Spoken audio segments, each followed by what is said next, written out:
Yo, what's up, everybody? It's the What's the Truth podcast. I got a special one today for y'all. Let's go.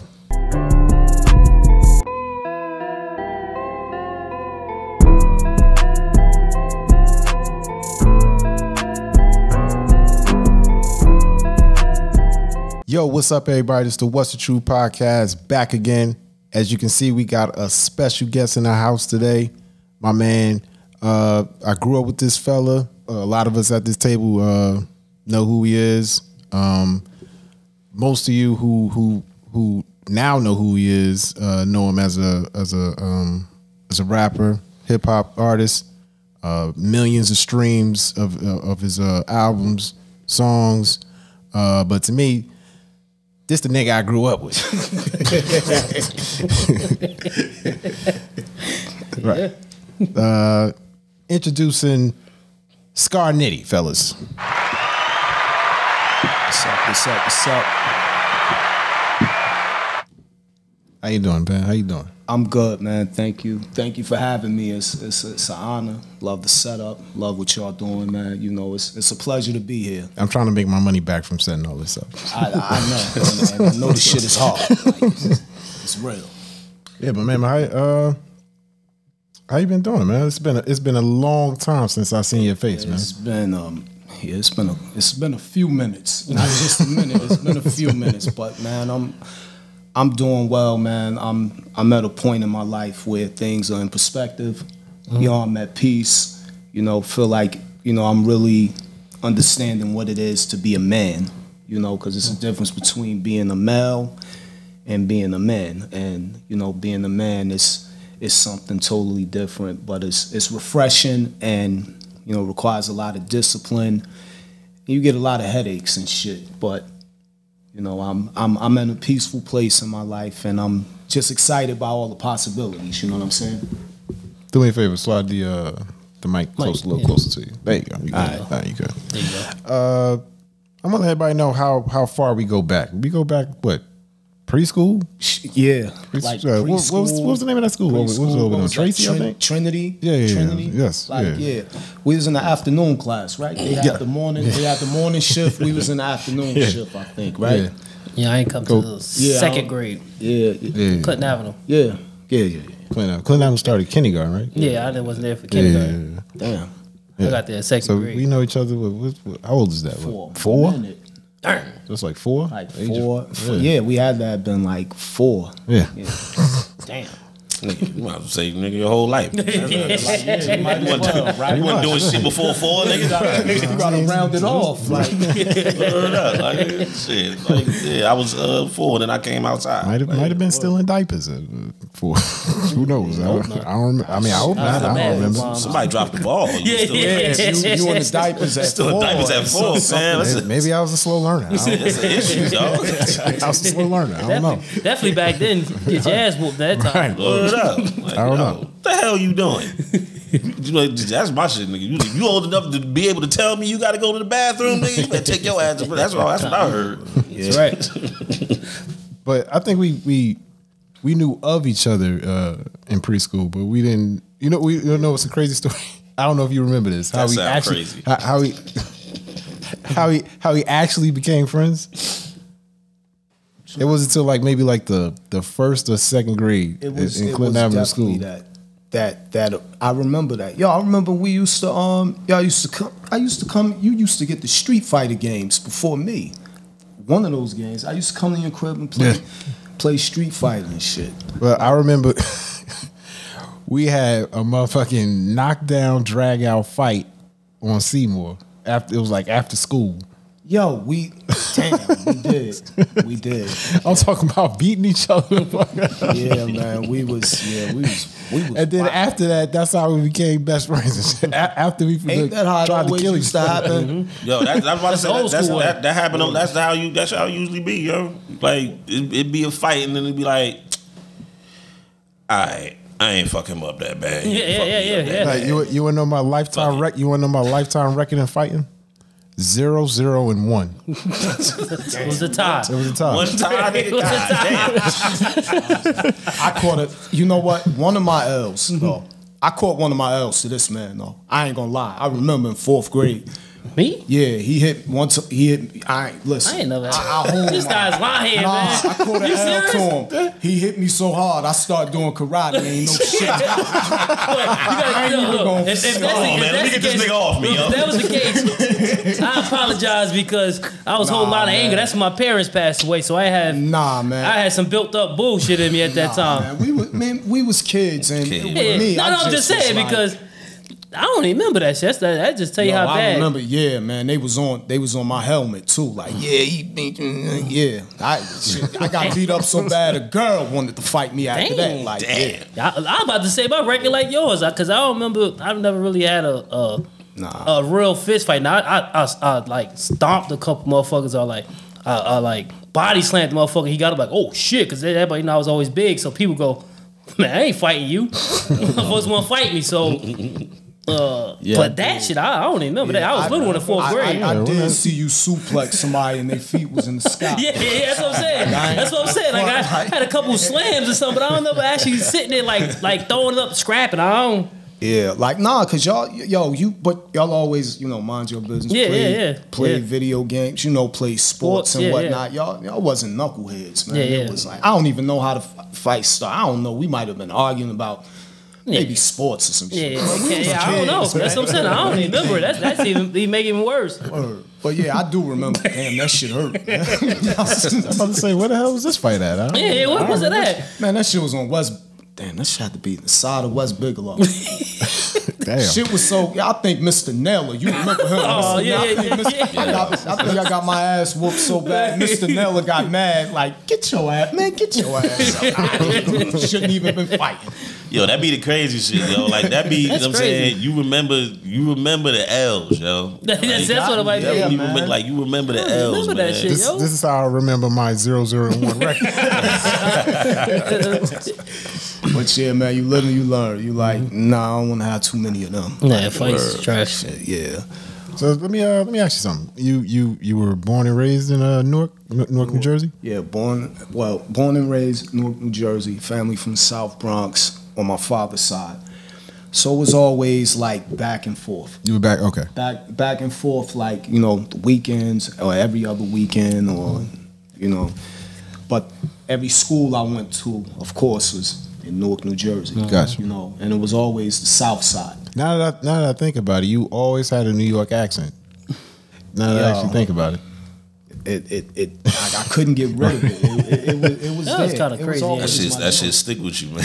Yeah, like it's like I say I had the best of both worlds because growing up in Newark, if you're from Jersey, Newark is that place. Yeah. It's the biggest city and it's also considered like a sixth borough because of how we are and how it's structured. Right. But How easy it is to get to the city. yeah, exactly. Yeah. It's like a gateway city to the city. Yeah. Right. Yeah, You know what I'm saying? So That's why you talk to people. They be like, "Yo, I'm from Newark, New York." Like, no, motherfucker, it's Jersey, Newark, New Jersey. Like, that's first thing they say is New York. yeah, as soon as they hear you, they say Jersey. Oh, you from New York? George. Yeah. George Washington Yo, Bridge, Lincoln Tunnel. that shit used to piss me off so bad, yo. Like I used to go in and out of town, especially like I used to go out to Ohio. Motherfuckers, you know what I'm saying? I got family out there. It's like, y'all is from New York. Fam. Keep that shit to yourself, man. It's a license plate right here. It don't matter. It don't matter. They just going by what they know. They Yo, know. cities don't have license plates, man. Like, what the fuck? This shit clearly says New Jersey, my nigga. Like, what the fuck? Like, They go by what they know. They go by New York, L.A., Miami. That's what they go by. That might be about it. And it's so and close Texas. related, man. Yeah. Well, yeah. So close related, man. So Yeah. So, you said your father grew up.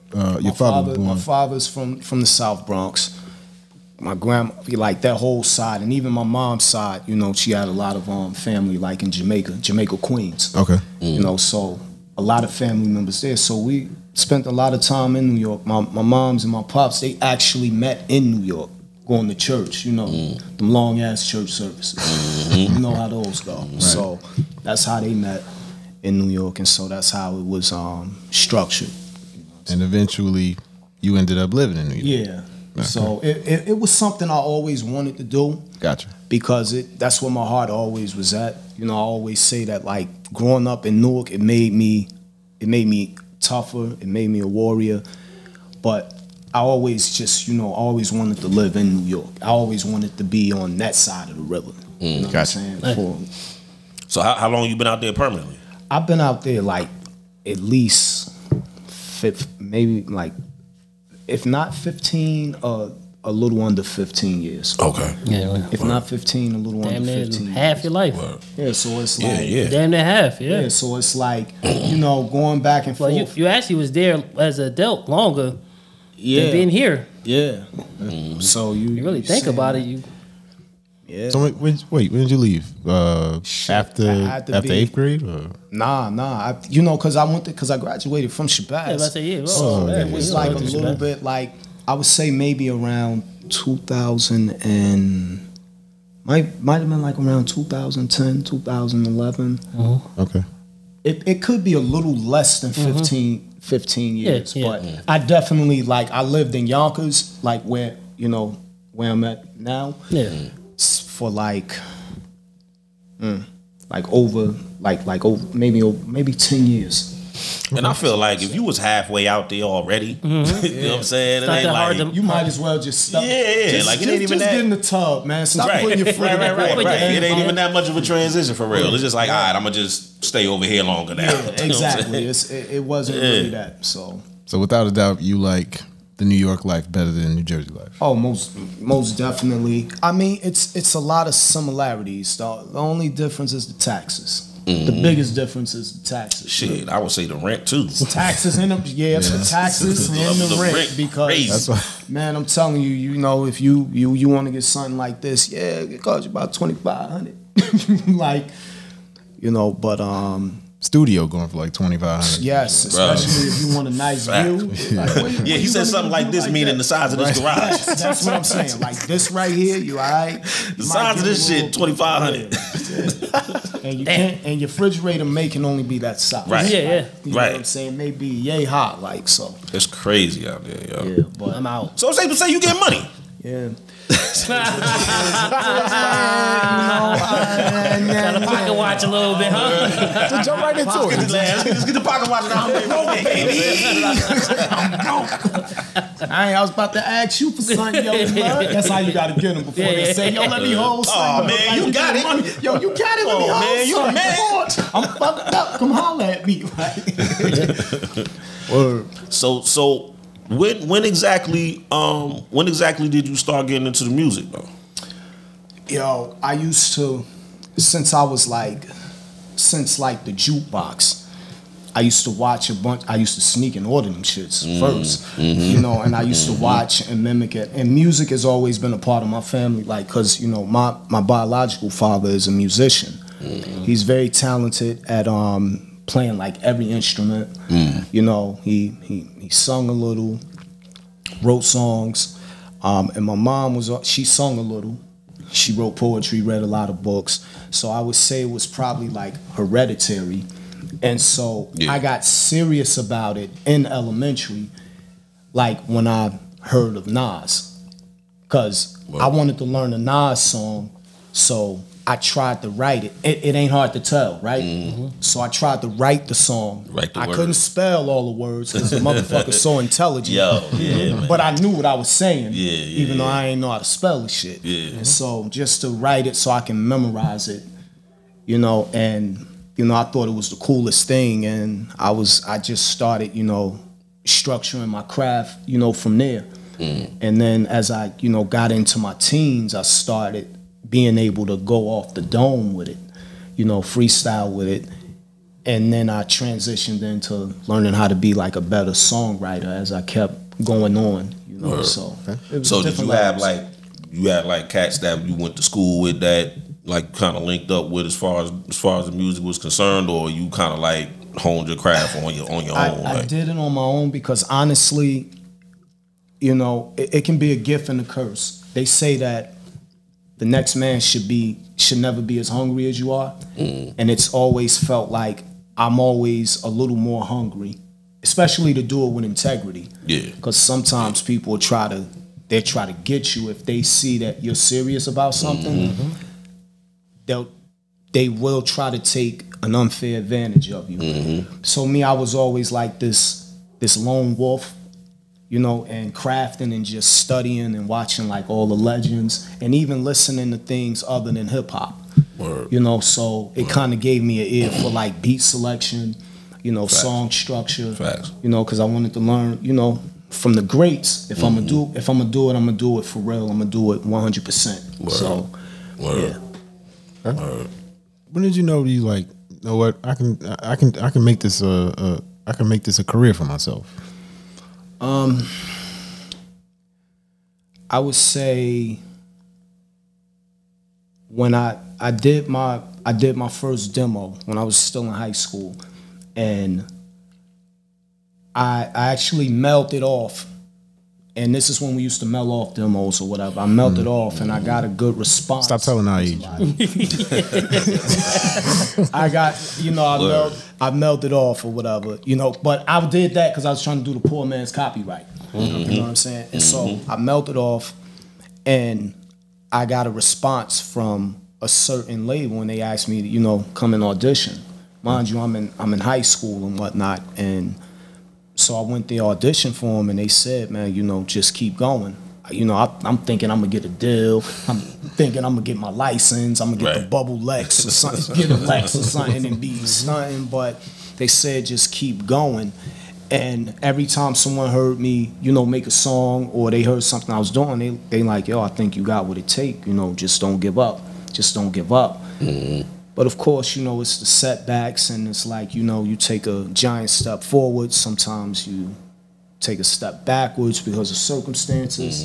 Life. Yeah, life, of course. And that's it's always life. That's the biggest distraction, you know.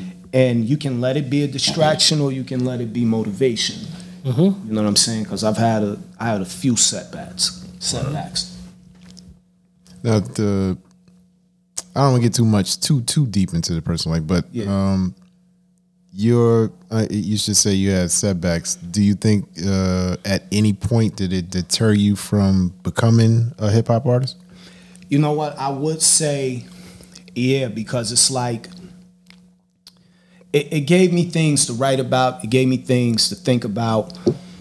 But when you ain't got nowhere to live, man, it's hard to think about writing a fucking song. That's man. a fact. Like, so yo, you were at that point. Like okay. I tell people like, yo, this dream will break you.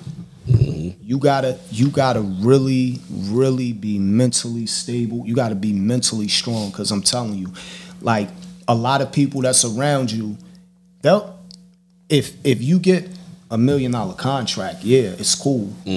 But when you're talking about getting the $1 million contract, you know what I'm saying? Yep. It's very difficult because they're looking at, oh, well, what if? Or, well, you said the same shit last year. You said that this year. You said, well, when it's gonna happen? And it's like people will rush your progress, but they don't understand that it's a process. I would say, especially if they don't, you know, that'd be the thing, because majority of the time, I'm saying, when this is something that you want to do, the people immediately around you really don't give no fucks about it. You know what I'm saying? Like you on they don't really care what you trying to do. You know what I'm saying? Like, they just like, oh, you rapping? You making any money? No, fuck that shit. Like, they don't really. That's what it be. Like, you know what I'm saying? Like, you gotta show, especially with this, because it's either with the music thing, it's either you winning or you losing for the majority of people.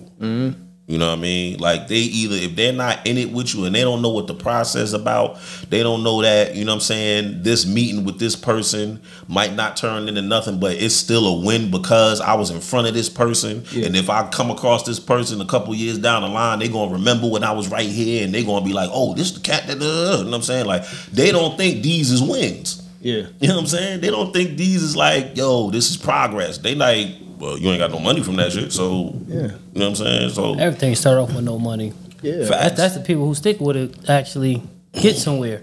Because that's what happens sometimes. You don't make enough money, you quit. And that's the thing, you know what I'm saying? It be with the music thing, man, it's gonna be a long time before you really start seeing any kind of money. You know what I'm saying? Because you might do a showcase, you might do, first of all, you be in the negative. Cause you gotta pay to do all them showcases they used to do back in the day. You gotta pay to do them. You gotta pay people to perform. You know what I'm saying? And then once you start getting any kind of money for performing, nigga, that's just money to get there. You know what I'm saying? That's why these big labels, all these big labels are banks. They give you a nice loan to put yourself in debt before you could become a better artist. But that's why you got to try to pay that shit back as fast as possible because those labels give you, like, want 100 mil? Got you, man. Take this 50 million. Yeah. They want that back, but 75. They put the loan shark. The loan shark on you. For real. They own you. And as us as outsiders, we're just getting hip to that. You know, these guys running around. Oh, they got 5 million, 6 million, 7 million right out the gate, 10 million right at the gate. That's just more money you got to pay. That ain't money in their pockets. That's an upstart. That's just to get them started. But you got to pay that back. Yeah, you got to pay it back with interest. Remember, the loan shark. It's a bank. And that's the thing. Now, if you were smart, you know what I'm saying? Like it's a few cats out there that was smart. You know what I'm saying? Let's say, you know what I mean, you get 2 million out of a label or whatever. You know what I'm saying? You might take, if you smart, you gonna take $1 million. And you might take 1.5 and try to turn that shit into something else. You might want to buy some property. You know what I'm saying? Exactly. Do something that's gonna bring you money back ASAP. Because please, before the last probably like 15 years or so, I mean after the last like 15 years or so, like it don't cost that much to just record. Yeah. You know what I'm saying? Like they giving people budgets like hotel shit, all type, you know what I'm saying? They used to just throw money at cats just to, you know what I'm saying, to record, but that was back when, you know, they go in the studios, it's $500 an hour. And, you know what I mean? Now people building their own studios. Yeah. You can do it. I mean, you can legit record from your phone. Facts. Now with certain software. Facts. And so it's like now, you know, artists are more hip and artists are more like dual citizens now, I would call them, because now they can record themselves. Now they can load up their music and they can release on their date. On their own. Like, God forbid, like, and I heard Russ, who is like he's independent, the illest, I fuck like with one Russ. of the illest, like, independent, right? Business, the independent artist. He said, God forbid Drake say, okay, I'm not signing another deal. I'm gonna be independent. Do you know how many people would be out of a job? Yep.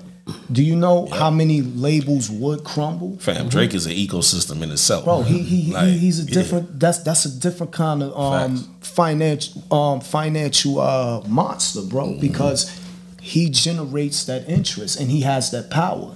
You know, and if enough artists, and I'm not saying that it's anything wrong if you have a good relationship and you have a good record deal and you feel like you can capitalize on it, take it.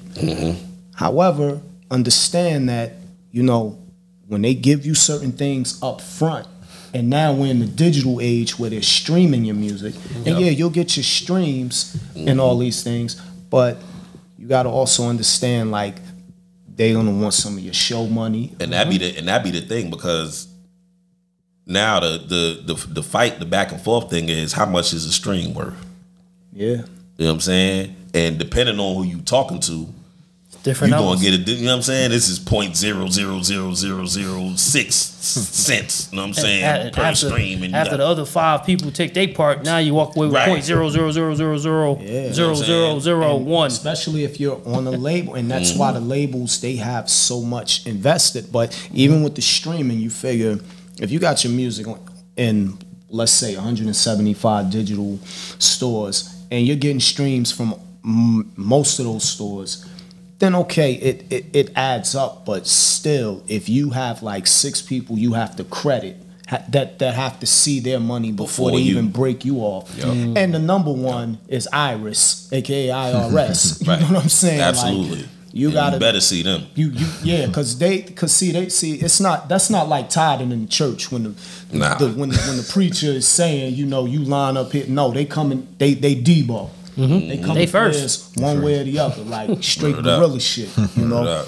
So, you know, a lot of the artists, they get the upfront money, and you know, they make their money. I mean, I'm not gonna name the artists, but you've probably heard some of them saying, "Oh, I ain't make no money.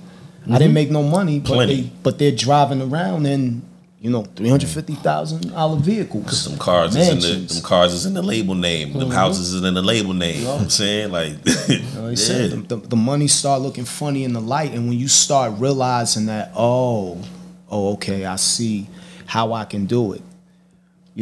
And a lot of times people, it's not the industry that's the problem. It's the people in the industry that know that they can make a few changes, but they just refuse to do it because they don't want to let go of that leverage. Yep. If you know you got the leverage and you know people going to have to come in, they're afraid that they can no longer be the middleman. You lose your power. Exactly. And that's what a lot of people, and that's a human emotion. If you don't have a power on if you don't have anything above them, then you feel like, okay, it's not worth doing. It's not worth living. That's how people are. Right. So let me ask your status. Are you a signed artist or are you an independent artist? I don't use the I word because they look at you different when you say independent. Got you. Okay. You can have the hottest shit ever, and they'll call you indie, and it's like it just triggered this thing. Well, you'll get there one day, son. Okay. Got you. Okay. But I'm a self-funded. Yeah. So, okay. Tell me if I'm wrong. I think also when people look at you and you label yourself independent, it's like, oh, he wouldn't want to deal with no. You know what I'm saying? Exactly. Like it's certain things that cut you off from because you're saying that. Like that, and it's like because a lot of things a problem that I see with a lot of artists is they've always saying, okay, I'm independent, self-made, self-owned, and I don't want to split the money with anyone. Well, understand that you're never going to keep all of your money. I don't care how independent you are. Word. You're never going to, somebody else is going to get paid. We're going to go back to that IRS. And the thing to me is that it don't even sound right because the more self-reliant you are, the more people you gotta pay. Exactly. Because you gotta pay your own business owner. Remember, you gotta pay this person, you gotta pay that person, because if you don't pay them, and a lot of times you gotta pay them before you pay yourself. Absolutely. You gotta pay it going forward. Like when I have to go lease beats and whatnot, or get a license, I have to build relationships with producers. Yep. But the thing is, I don't use anyone's beat without them getting paid and us doing the correct splits, because I don't ever want it to be that type of cover that from the gate. Type of business. Like, and if it got to be clearances, exactly, you got to get clearances and all these things. And if you got to do that, you got to do that. Right. You can work out a deal with them depending on who they are.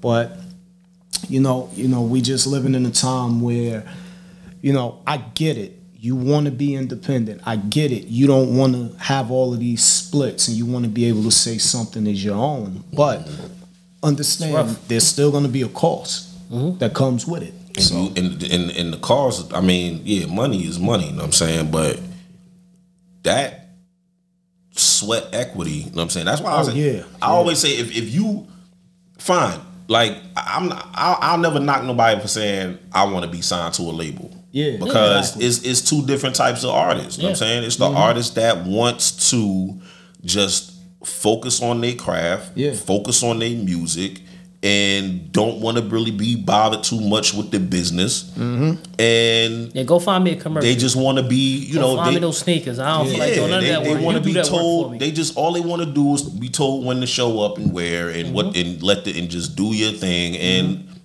I mean, there's nothing wrong with that. No, absolutely not. The only thing is, you just got to know that what kind of control you giving up. And don't cry later. I just recently I dealt with that. I turned down 2 of those deals because even if I would have reconsidered, if they would have tweaked it a little bit, I would have reconsidered, but it just wasn't reasonable. Now, I be hearing about that shit sometimes too, yo. They just becoming disrespectful. Up front, it would have been great. It would have been great, but I'd have did that out of ego. Right. And out of, all right, I finally got to this point. I'm going to have such and such, and I can take it. No matter how much you can flip it, it's about, I got 44 songs that I wrote myself that's on all of the streaming platforms. You want to go back and because now you're gonna put a machine behind me. People are gonna go back and listen to those records, and it's gonna sound completely different because now I got your name attached to it, and those streams are gonna multiply. Yep. I wrote those songs. I got the splits with the producers, but now you want me to restructure and give you some of the benefits of those songs I already put out. That doesn't make sense. And tell me that I can't do what I want with these songs for the next 20 years or some shit like that. Because you know, rest in peace to the brother from De La Soul. They just got there. That's crazy. Got the right to be able to stream their album. Yeah. You know what I'm saying? After how many years? That was 30 years, bro. It took 35 30 years. 35 years, one of those things. Yeah. And they did a little. Yeah, because their first album came out like 89 or something like that. Like they was talking about it, and I'm like, damn, yo, it's really like that. And you hear so many of those stories. Like when you run into people in the industry, man, I'm telling you, the stuff that you hear, like they think it's a fairy tale. I'm not, like I said, it's not the industry itself. The industry is not living. It's the people that's in the industry that know they can do something different. Right. But it's a power play. It's that power play, and it's even worse for the female artists. To tell you the truth, Absolutely. like that costs a lot. The shit that the female artists go through, bro. The shit is crazy, bro. Because first, you know what I'm saying, they try, well, I ain't even going to say that because, I mean, that's the unspoken shit because they try that shit with the men too. But. Man, listen, hold on. Let me get a sip. Hold on. I already know where you're going with this. Let me Terry Crews you. Come here. Hold on. Nah. It might start glitching, yo. Let me Terry Crews you. It's a fact. You know what I'm saying? Let me Terry Crews you. Just don't cry. As a woman, it's like, first of all, niggas is coming at you with their dick out. Pause. You know what I'm saying? And then you try to dodge that or work your way around that because you can't just straight out be like, get the fuck out of my face. Yeah. You gotta work your way around that shit like, you know what I mean? You gotta be political with that shit, and then they gonna come start talking to you like you stupid. That's why I respect Rick Ross. You notice he never signed the female. Yeah. You heard when he said like, nah, I'm not doing that. He said because I'm gonna try and fuck her. Like basically like, at least, I'm not doing it. If you know that, I'm not doing that it. if you know that. Yeah, that's why Rick Ross knows he never ever even thought about a female. Yeah. And on the flip side of that shit, everybody know who Rick Ross is. Yeah. A lot of these chicks gonna come at him like that. Yeah. So you know what I'm saying? Like, I'm gonna throw this nigga some pussy. He gonna get me. You know what I mean? Like, you catch a case or then you get a bad rep. You know what? It's too much that come with it. I'm out. Yeah. And then all the maintenance. What you do for Meat Mills? What you do for these guys? Yo, They ain't put makeup, heels, and that's what it hair be too. hats and I heard not hair hats. So getting their hair done. I've heard a few different people that, you know what I'm saying, that I know like yo, It's a I don't lot. want to deal with a female because they cost too much. It costs a lot. You know what I'm saying? Before a word comes out their mouth, you gotta pay for this, you gotta pay for that. Finest stuff. Yeah. I'm sorry, but I think everybody by now know who Ice Spice is. Yes. Do y'all guys know a song that she has done? I can't sing one. Yeah, I'm not doing it. Yeah, song Like, she's done. I know the one. Oh, that one that you thought I was filming you shit. Yeah. She gotta I think that she, like, I looked at her, I watched her interview. I think that she has all the makings of a star because her personality, and people may think I'm crazy, but when she was doing the interview, she kinda has this, like, if you've ever watched Beyonce do an interview, she's very laid back. And I can see Ice Spice getting into like acting and all that. She's very comfortable with it, and she has that star quality. Yeah. And she thinks before she talks. That's Like a good thing. she's very It's like she media knowledgeable trained. about So she stuff. might be- She's very well. She might be groomed. marketable. Like Yeah. So I think she and working that's on those I mean, 360. she definitely marketable. Well, look at what's that guy? Lil Yachty. He came got his album, but now he doing little movies. He got sneaker deals. This dude do a little bit of That's what I'm everything. saying. When you parlay yourself, Like, I'm not- you know, I'm and not- your relationships into certain things, you know what I'm saying? Like, I mean, he's smart. Was That's what I I'm a saying. fan of his music I'm not a ever? fan of his No, music. that Yeah, wasn't but never my shit. I but- respect his hustle. Right.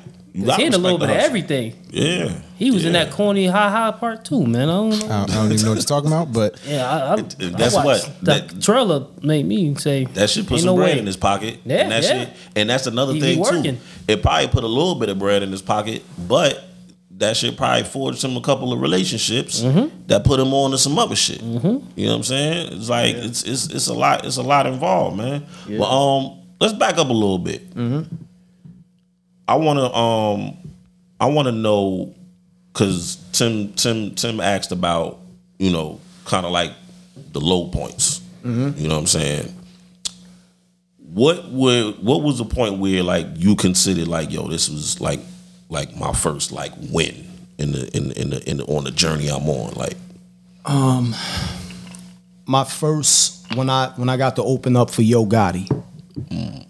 What was that? I got to open up for Yo Gotti at Club Olays in 2009, December of 2009. I didn't pay a dime to do it. Word. You want to know what's funny about that? I did a showcase at Marlowe's.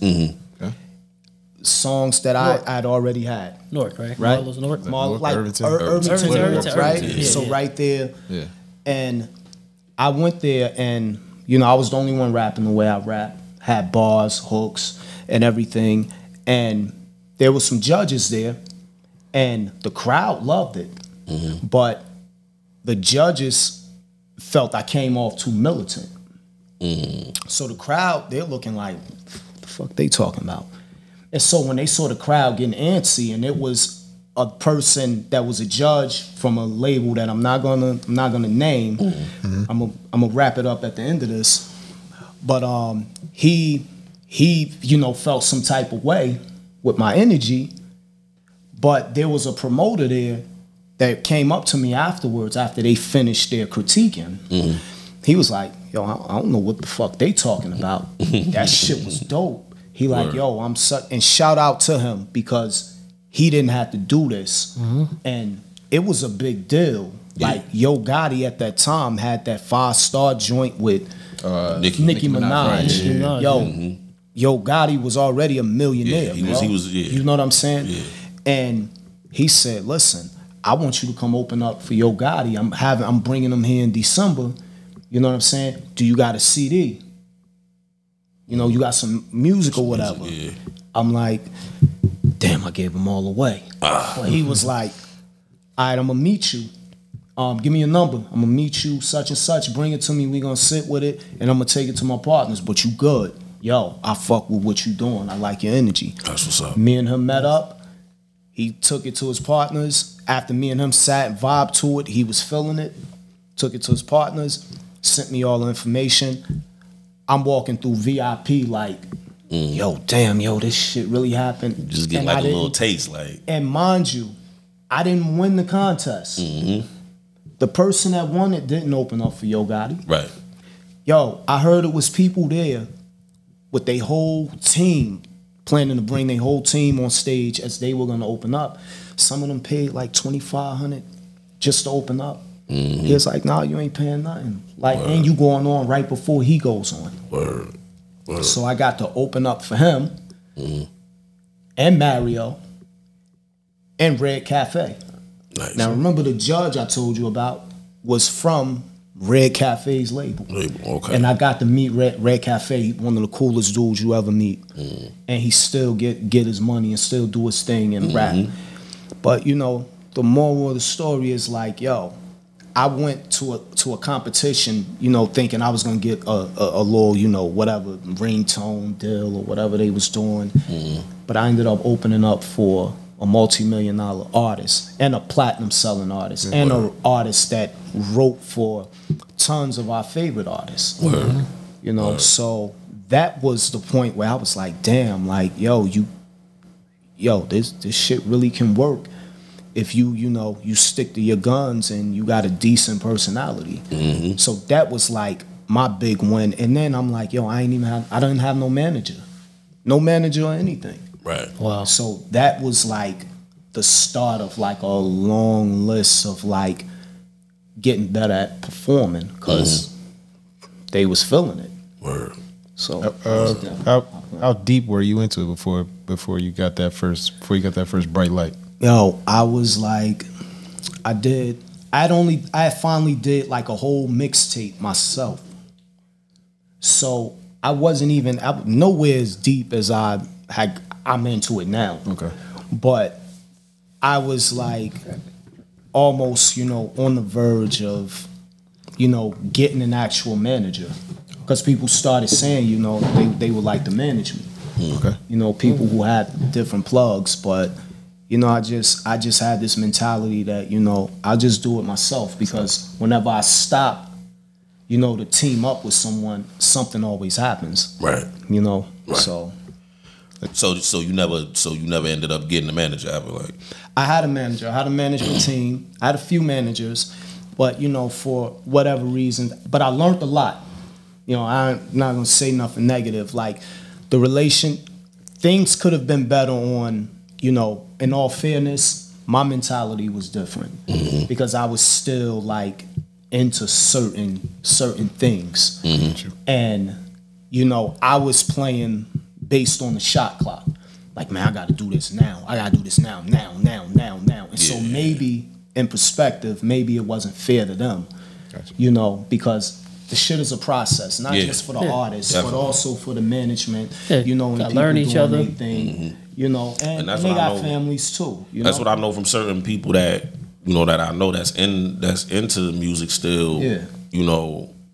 If somebody got a certain plan for you, it's like, even if it's like, yo, yeah, I want to put him in this or next to this person or whatever the case is, you know what I'm saying? It might not be something that's going to be definite, but if you have a certain frame of mind on some right now shit, and then he tell you like, yo, I want to put you in this, and you going to be like, nah, let's do it now. Like you know what I'm saying? Like, is now I see from seeing like, both sides of the coin, because I know a couple people that, that are managers for different things, you know what I'm saying? And that be what it is a lot of time. And even with the managers, they, just because you a manager don't mean you just got the key to unlock every door. Yeah. Like as a manager, you gotta shake, stick, and move and do, you know what I'm saying? You gotta do a lot. You gotta move and shake, man. And it's tough on them, and that's why my perspective is like different. Like when I look back on things, I can hold myself accountable, because I was thinking different. But now I try to consider, everyone's position. Right. Because the artists, we're the ones that, put the music out, or the ones that's performing and writing. But, the team that's your team that you have around you, they're a part of your success as well. So you have to also consider that. You may have problems, they may have problems too. They may deal with their personal issues differently. Right. But you have to always show consideration, because it still is a team game. Yeah. Even when you're a solo artist. Right. Absolutely.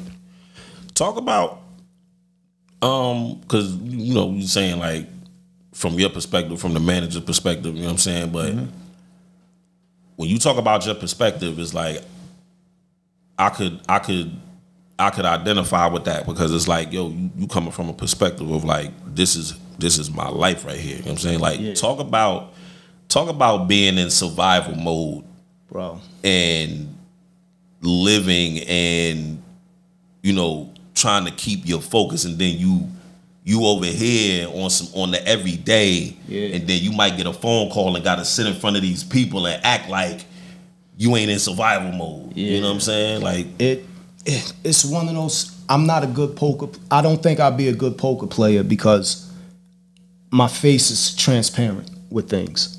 I wouldn't fake it.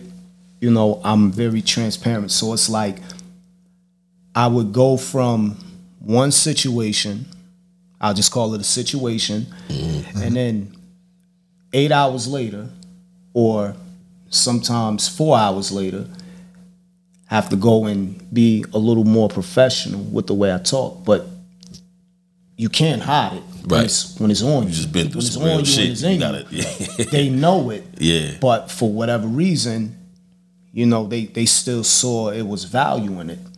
But some people see it as a liability, and sometimes you become I've become a liability because of my temper at that time, because like you so on edge and you like, yo, I'm doing all this and all that, like why isn't it working? And the frustration starts to kick in and you like, man, this shit is crazy. Like I'm doing all of this, I'm doing this right.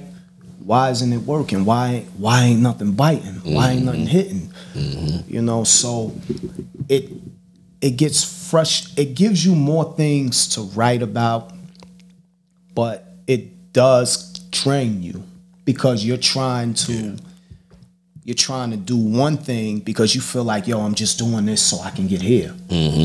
And it doesn't work like that, because I thought I knew how my story was going to end and how it was going to end up.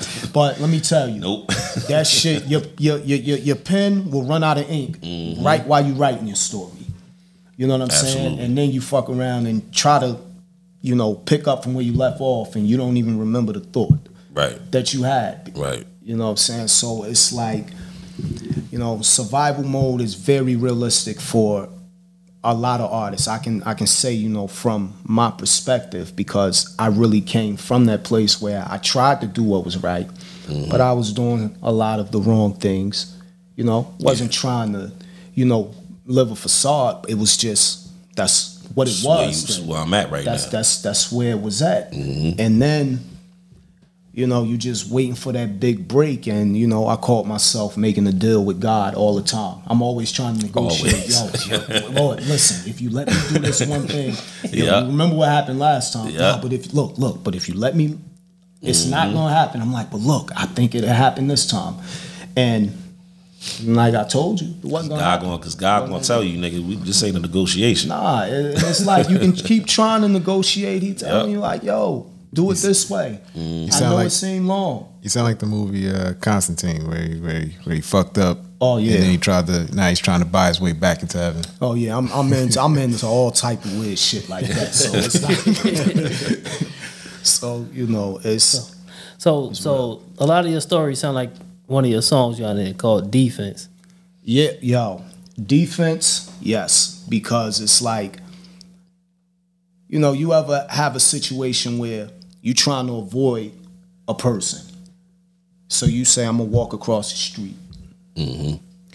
That person goes across the street. They don't have no reason to be across the street. I went across the street, but they go there.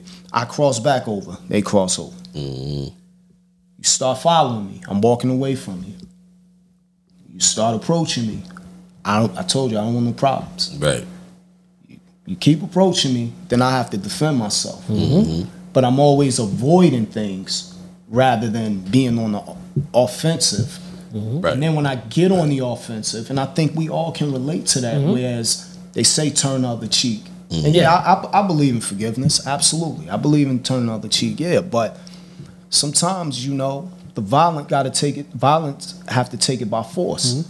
Sometimes you gotta draw the sword sometimes, because that's what happens. People will say whatever they want about you. They'll drag your name through the mud. Man, I got so much shit that I deal with now, just because I have, like, it's like they have a mentality of, well, how dare you try to be successful? Right. It's weird. Right. It's the weirdest shit ever. How dare you try to, how dare you That's improve? a fact. How dare you improve? But I thought that was all our goal in life. Like, we not just here to just live on someone else's terms. Man. You know what I mean? You think that's the my bad. Do you think that's the circumstances you grew up in, or I think with my the surroundings, or? You know, I would say I don't ever blame my parents for anything, because they just did their best. You know how a lot of people like to get up and talk about if their parents was on drugs and all that shit. I don't. We know no better back then. I don't like doing that shit. You know, like my mother was never on drugs, so you know, for the record, you know, listen, times were different. People make different decisions, but they did their best. Their perspective is their perspective. And sometimes people have to be the example that you need, right, so that you don't go down the same path. Unfortunately, yeah, you know, it's casualties in war. all the time. And of course, your surroundings, when you're surrounded around a bunch of other people who are going through what you're going through or worse, their behavior is going to be, more severe. And the situations are going to be more severe because now you're trying to survive the shit that's going on in your home. They're trying to cope with the shit that's going on in their home. Yeah. You know what I'm saying? Yeah. It's like you have one badass kid and then you have one badass kid. You know what I'm saying? Like it's one of those things. So circumstances and your surroundings can affect you. But once again, I think I said it earlier, you can use it as a defense mechanism or you can use it as a motivational tool, So even like how you said it on the album, it's like you keep poking that bear. Yeah. You think that bear ain't gonna poke back? Yeah, you keep the dummy that like to say, "Oh, I'm gonna keep poking the bear." Now the bear ain't fucking with them. The bear's in the cage in their house, door locked. Word. And then the dummy put their hand in it, keep fucking with him. And next thing you know, this just in, the man just lost his arm. And like, oh my God, the bear crazy. The dummy, bear, the bear lost his mind. The bear's lost his mind. Y'all only turned the camera on when he bit. Yeah, but like, you wasn't watching before that. Yo, it's like Tom and Jerry. Listen, Tom don't be fucking with Jerry all the time, man. Tom don't be fucking with Jerry. Jerry be doing some bullshit. He be coming through, you know what I'm saying? Tom was out here trying to fuck with Shorty, you know what I'm saying? This nigga just came through hating. Like, you saw that, right? With his Jerry big head ass, sneakiest. Yo, man, you be saying that shit. Yep. Like all the time. I'm like, yo, it don't be Tom all the time, bro. Sometimes Tom be falling back. And Jerry, and that's how it be in real life, though. Like, you be minding your business and somebody start, they'll just have an issue with you. Not because, and it's like anybody else can be trying to achieve the same goals, but they may select you or select you or select you to say, nah, fuck that, we can't have that. Not him. Nah. Not him. Not him. Not hell no. Not him. And I've always felt like that in my life. Like, if I say, no, I'm not gonna let you rob me. No, I'm not gonna let you shoot me. Oh, you think you tough? No, nigga, I think I want to survive. I'm telling you that I'm not going to just lay down and allow it. Like, it's like, what is that? It's a sense of entitlement, and he's talking about the song Defense, and that's what I'm saying. It's like, yo, how many times have we had to live on defense? We got to drive a certain way. We got to talk a certain way. Instead of just being able to be ourselves and say, listen, we ain't bothering nobody, we just chilling. And I think when, I'm gonna go back to what Tim was saying, like when we actually was it the environment or where you grew up, you know what I'm saying? And I think that that's just an aesthetic of the environment. Right. You know what I'm saying? Like when you are in that place, the way that they built it is for you to be in that mode constantly. You know what I'm saying? Like most of us grew up in that mode. Right. You know what I'm saying? Constantly on defense, on guard. You know what I'm saying? Because we feel like, we're at a place where I got a little bit and I'm doing the most to get this little bit. Yeah. So I'm gonna protect this little bit with everything I got because the next little bit ain't guaranteed. Not knowing somebody right around the corner watching you get that little bit. Exactly, and they feel like they can't do what you did to get that little bit. So I'm just gonna go take it. You know what I'm saying? I can't do that. You know what I mean? Oh, this nigga rap. I don't rap, but man, fuck that. You know what I'm saying? Like that's how I be. I can do this. You know what I'm saying? Like and listen, bro. It's so many different nuances to that, man. It's so many different angles you could come at from that. You know what I mean? Whether it be from, friends, you know what I'm saying? Oh, I can't do nothing, but he can. I'm gonna get cool with him and ride his coattail. You know what I mean? Like it's you know what I mean? From women, you know what I mean? It's so many different, and you're expected to just shed all of that.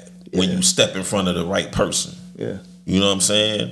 You're supposed to just let go of that. Like, I've been there, bro. Like, I've been, you know what I'm saying? Like just a long time ago, man, we had to do, like, it was showcasing stuff we had to do. We had to go on meetings and stuff like that. You know what I'm saying? Fam, I just came from eviction court this morning, dog. Yeah. You know what I'm saying? Motherfucker try to put me out my house, and I gotta stand in front of this dude and sing this song. Yeah, You know what I'm saying? I said this Like, dream will break you, man. yeah, man. This shit will break you, and it's like, yo, you work so hard, and then sometimes none of the shit that we doing, none of the shit that you could be doing is legal. None of us are doing things that's legal, but you like, nah, fuck that. I don't like his illegal. Right. You know what I'm saying? Like, Right. what the fuck is Right. that? Right. Like, Your you know what I'm sin, saying? my sin better than your yeah, sin. my sin is better than your sin. I'm Yeah. like, what the fuck? Yeah. Like, but That doesn't you, make any sense. and it doesn't, and it gives more content. It gives me more content to discuss, but it's just a sad place, man, because it's this sense of entitlement that a lot of people have. Like, yo, if you work your life, you know, your entire life to get out of that neighborhood, they're like, oh man, fuck him, he don't come back. He worked his whole life to get out of it. If he wants to come back, and okay, so if that man comes back, is he gonna make it out alive? Right. Or you gonna say, what the fuck you doing back here? You rich, why you here? And depending on his experience while he was there, Yeah. will determine if he wants to come If back. he want to come back, and it's like, yo, you got to let people, you got to respect, not let. You got to respect people's choice. If they want to come back, they gonna come back. Facts. If they want to come back bearing gifts, they gonna come back bearing gifts. But when they do, how's your heart gonna take it? How's their heart gonna take it? Because I've seen it happen. Like, yo, I grew up on humility. Chadwick and Clinton Avenue, where rappers and celebrities used to come all the time. And anytime somebody came there that had more, everybody was like, what the fuck they doing around here? Like, yo, we should do such and such. And Yep. and you wonder why people don't want to Don't come back. Like, Yep. it ain't being a Yeah. punk, it's being smart. Yeah. Like, come on now. Like, you're not gonna That's a looking form like of Jim. survival. That's a form of survival Yeah. because it's like, yo, you know, first of all, man, I spent my whole life here. I've watched you plot on your next door neighbor. Yeah. I've watched you, you know what I'm saying, look at somebody who you thought had more than you. Yeah. And you killed this person because you thought they had more than you and they didn't. Like, you killed this person because you thought they was getting money and you killed them and took $5 out their pocket. You know what I'm saying? Like, I've watched this. I've seen this happen my whole life. And then when I get on, you think I'm supposed to come right back and sit next to you who I watch do all of this shit to people that have way less than what I'm getting right now? Absolutely not. What are you talking about? It would be extremely, what's the word I'm looking for? Stupid. You know what I'm saying? Like, Right. it's not a wise decision. And I say, yo, I don't be wanting to hear that I slid on the op shit all the time. I don't be wanting to hear that shit. I don't be wanting to hear jail story, all that shit. Listen, I'm not in jail. I'm free. Word. Listen, I'm a Word. law-abiding citizen. I ain't gonna fuck with you. Just please don't fuck with me. Right. That's it. That's And that ain't all even a thought process, You know what I'm saying? man. I'm And not it's waking up. I'm not waking up thinking about who I'm gonna slide on. Exactly. today. And You it's know like, what I'm yo, saying? you say to people like, bro, as much shit as I done been into in my life, I never wake up in the morning thinking about who life I can fuck up. Yeah, that's trash. Facts. Facts. You gotta be somewhere mentally in your mind to just think, yo, I'm about to fuck this person's day up. You got people that really do that. And I think you definitely have some people that do that, but I don't think that that's most people's thing. Yeah. It's just they wake up without and be like, whoever get in my way, whoever I feel is getting in my way of getting this meal or this whatever it is. You know what I'm saying? Unfortunately, I don't care what I gotta do. You know what I'm saying? And that ends up usually being the product. Unfortunately, you got too many of those. Yeah. You do have the guys who wake up first thing, what I'm going to do to fuck up this person's day. But the latter part, you have too many of those. Yeah. Yeah, because they looked at your posts and you got too many love or too many likes. Man. And listen, I can go into a whole fucking a whole fucking That shit Netflix now, series. man. Oh Bro, my God, bro. the shit that I've had to deal with, That's crazy. bro. Like, I'm telling you, just it's nasty work out here, man. And it's Like, wild for real. because you don't even want to. Nowadays, it's like with the social media and all that. You know what I'm saying? It's like now you don't even want to you don't even want to tell. You don't even want to post. Yo, I feel great today. Oh Yeah. no. You know what I'm saying? Yeah. Somebody gonna be looking at that shit. No, Why he gotta feel great? You can post that. You get 3 likes. But as soon as you go up to like, I can't stand my girlfriend. Yo, 15 million likes. Facts. Yo, fuck these such and such. Fuck the world. Like, Oh man, it's yo, crazy. put your head It's up, like, prayer hands. I hope your life Somebody is died. I hope your life is as perfect in real life as it is on social media. What? Man. Like, what the fuck? Nah, you know what be the killer? energy you want me to bring? You know what be Like, the killer? You know what be the killer? I'm saying you just doing something outside, enjoying yourself. You don't gotta be flossing. You don't gotta be stunting nothing. You know what I'm saying? Like, you just outside enjoying yourself somewhere. You know what I'm saying? Them 3 words. Know them 3 words? I love you. No? Absolutely not. Oh, my bad. Must be nice. Huh? Oh, be nice. Oh yeah. Must be nice. Oh yeah. When they hit you, That be damn. they hit you with the must be nice. You already know what time it is. Start watching them, yo. Start watching them, motherfuckers. They circling yo. the perimeter. They already spinning on you. Must be nice to have an Xbox in your house. Must be Must be nice to have that God. legend outside. Must be Man, you nice, just yo. got game. Oh my god, yo. I'm telling, yo, and that's what I'm saying, fam. Since I started doing that shit with the cars, man, people hit, yo, man, I see you doing your thing out there with the, like, bruh, I'm outside driving my 30-year-old car with other people that have 30-year-old cars. Like, yo. You know what I'm saying? It's like, yo, it's crazy, yo. Man, I see you big money. I see you getting it. I like, see you getting it, big money. Run. talking about? Run. When they call you, when they say, I see What? you big, I see you big time, man. run. Run. Yo, word as up. fast You know- as you can. Run. You know what I equate people who trying to get out those kind of situations. It's like you're almost holding your breath for 20, 30 years, and when you finally get out, it's like one big exhale. Yeah. Word. You know the Yeah. yo. And if it, like those people who say, "Oh man, would you want to get out or not want to get out, but what's the word I'm looking for? Escape. Oh, you trying to leave? Yeah, you trying to get out? Oh, you want to get out the hood? You know, Think you're better than everyone? Yeah, you think you're better than everybody you better else, than and you leave. You take that big exhale. Oh, you don't want to come back? You don't want to come back? Oh, you big time now? You don't want to come back and support us now? Like, can I get a second to breathe at least? Like, damn, it's entitlement, man. I'm gonna tell you the one It's reason why entitlement. I got out. Just imagine I'm working 40 hours, 60 hours, 40, 50, 60 hours a week. Oh, I know you're going to And a Mazda Protege. like just at that time, just like a 99 or whatever it was old.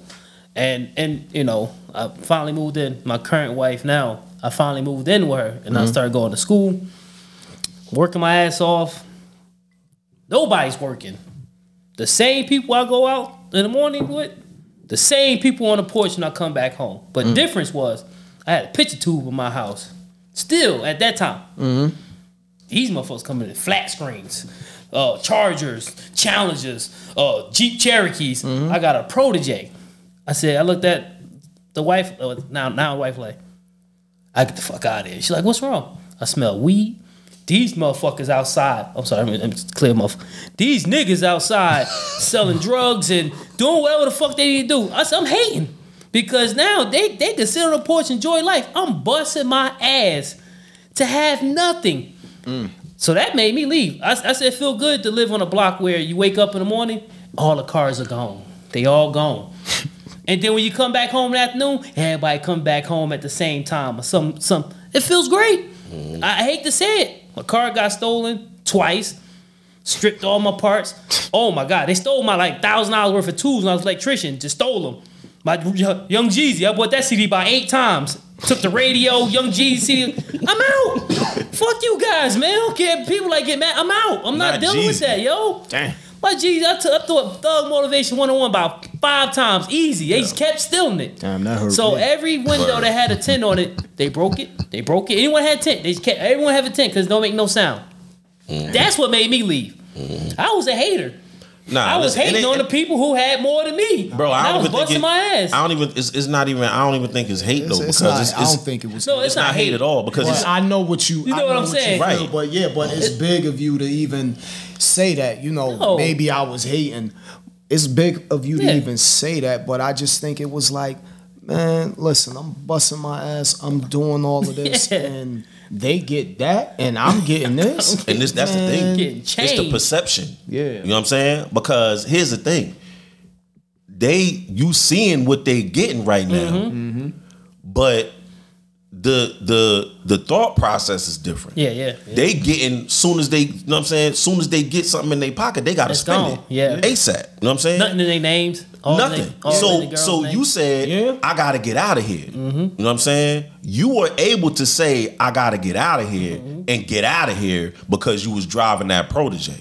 Yeah. You know what I'm saying? Because you was putting that money to the side. Because you wasn't buying this, buying that. Soon as you got the money in your pocket, you was putting that shit over here. Like, I gotta get out of here. And this is how I'm gonna get out of here. Was wifey at the time was paying like $450 rent because she had subsidy. And I moved in with her and I stopped. I had 2 full-time jobs. I was an electrician and I worked at IKEA. I was an electrician and I was a teacher's aide. So teach whatever. Had like almost base. I was almost had 2 full-time jobs. So what I did was when I moved in with her, saved a little money. She ain't make me pay no rent, nothing like that. So I put money away. I stopped, went to school. And when I went to school, I got out. Started making decent money. I looked at like, it's time to go. So I went from paying $450 rent to $2,100. I didn't give a fuck. Yeah. Cause you know why? $50 to $2,100 and I didn't care. Because that was your goal. That was your thing that you put in front of you to say, yo, this is where I'm trying to get to. Yeah, the motherfuckers across the street wasn't trying to go nowhere. That was his exhale. They was trying to be they was trying to be the best they could be right there, or look like they being the best they can be right there. Yeah, and by the way, Young Jeezy thanks you for buying all those. Facts. Yeah. I'm pretty sure he appreciated that. Appreciate the hell out At of that time, you had no choice unless you wanted to go on LimeWire or something like that and try Facts. I'm just saying, those 6 fucking CDs. Yeah, I kept buying that shit. He's too classic. He greatly appreciated that shit, that. I ain't like going downtown, man. I'm sure he appreciated it. You know what it was? I could have used LimeWire or something like that back then, but I cared about song quality. That shit on LimeWire, shit was trash. Yeah. So I had to go and get it took like 25 quality. hours to download one song. Yeah, but I say, that's another thing. Yo, I That was dial-up was ridiculous. I was a LimeWire monster. Like The whole 20 hours to download one sit CD. I'm sitting in my man crib. He had the best dial-up. Yeah, beep, beep, beep, beep, Man, I used to sit there. Yo, fam, I used to sit there all day. All day. Sometimes I go there on the week, go to my make man's one house on the CD. weekend, sit there all day just downloading shit. For 12 songs. Hold on. How many Now years it's you- been? It's been over 20 years. Yeah. This is over 20 years ago. I don't even know if LimeWire was out 20 years ago, but Whatever, I'm long saying ago. it was over 20 years ago. Yeah, it had to 'cause be. I ain't going to jail for that. Just got out of high But- school. They didn't have no cable internet at the time. It was all dial-up. man, yo. DSL was like the fastest thing back then. Yeah. First of all, And that was expensive. So first I of didn't all, have DSL. first of all, I ain't know shit about DSL, and it I wasn't knew about no about it. It was too internet. expensive. It was too expensive. I knew about it. Like, ooh, DSL sounds great. Fam, DSL. Hey, grandma, you gonna get it? Get your ass out of here. Okay, no mind. So if somebody said We've heard the term of DSL Word. in different Yeah. circumstances. Yeah. somebody said somebody had some DSL to me, I'm We like, where ain't she gonna at? get into that. Where she at? Down. That's a whole nother. Introduce me. That's a whole nother episode right there. Lord have mercy. The first person I know had DSL was my brother because we was all in. We in the technology stuff. Now we talking about Brother got that downloading up. Like, We're talking about the internet. We're talking about downloading. You know, with the dots at the end. Like, Broadband. I hope the first one I know had. Outside of that, Listen, all right, damn, yo, high speed service providers crazy too. All right, wait. was high speed internet. Nah, that was. we're talking about online affairs. That's what we're talking about. We're talking about online affairs. Yep. Since we speaking about albums, officially, how many albums do you have? I have 2 LPs, and I have like 4 EPs. Okay. Like Bought at a Price, Volume 1 and Volume 2. Those are the LPs. Okay. Because they're the full albums. And then I have like I have a 4-song EP. I have another 2-song EP. And then I have, I think, 2 more EPs. 2 more 2-song EPs. Success Pain is on your first? That's on, yeah. That was actually the first single I put out when I decided to do everything myself. Okay. That was actually the first joint that I put out. Oh, okay. Yeah, no, yeah, that's on volume 1. Okay. That's actually the highest streaming song. That's the highest stream. That's your highest streaming song. That's on God. That's why I asked you that. And what's the name of that again? The name of the song is called Success Pains. Success Pains. Okay. And it's on the Bought at a Price Volume 1. Volume 1. Yeah. And that's the LP. That's the LP. Yeah, full length LP. Yeah, so it's like a full length album. Gotcha. Okay. Yeah. So tell me, what's the what was your process with that as far as like put together? Like, did you decide like, yo, I want to do this many full lengths and this many EPs, or you just recorded hella songs and was like, all right, this is how I'm gonna configure this? You know, I was building myself up like I gave myself like a 3-year window, starting in like 2020, July of 2020. And so I wanted to eventually work myself up to enough confidence, because I always was going to get there. I always was trying to get there when I, thought I was going to get that big deal. Mm-hmm. So I worked myself up like for months, and then I put out the 4-song EP. And the reception of it was so good, and I got like write-ups with like New York Weekly, a magazine in Germany, San Francisco, I think LA too, and so I was able to piggyback off of that success because I was still in that mode. And so I said, I'm gonna attempt to put out a full-length project. And so my process with that is, what I do is I listen to a lot of music from all genres before I even go into like heavy writing, just to train my ears on different sounds. And I just narrowed it down to like, the beats that I want to use. I had to, get my budget and everything in order of what I was going to pay for it. I wanted to know what my studio time was going to be, what the mix downs and the mastering would be. And then also what digital platforms, what distributor I was going to use, because you got TuneCore, DistroKid, all these different ones, right?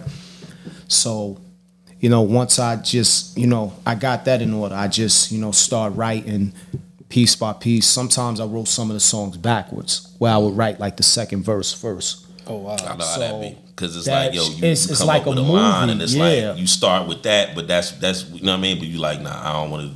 Yeah, I got to do something to start with that. I got to put that somewhere else. Yeah. It's like consistently, I listen to like my second verses on all of my songs, always the strongest verses, for whatever reason. I don't know. Like I love to write like from the second verse, and then I'll go to the first, or I may just go to the third. Right. So it's a good thing to do. I do a lot more listening than writing. Because once I start writing, it just start triggering. It just start going, Now, as far as like working with other artists, working with other producers, do you have like a certain formula as far as like, as far as a producer, I need this type of production, I need this type of sound? Like, do you go into that, do you go into it by the song, or do you start from the beginning, like, all right, I'm starting this project, this is where I want to, this is the direction I want to go, this is the sound I want to have for the whole project to make it cohesive? Like, how do you come up with that process? Well, I would say Volume 2 was a very cohesive project, because the producer, shout out to my boy Guidance Music from the UK, he did the majority of the production. Okay. And once I had his sound and I listened to like I all of his beats, he did. Yo, it was like everything that I could possibly want to say.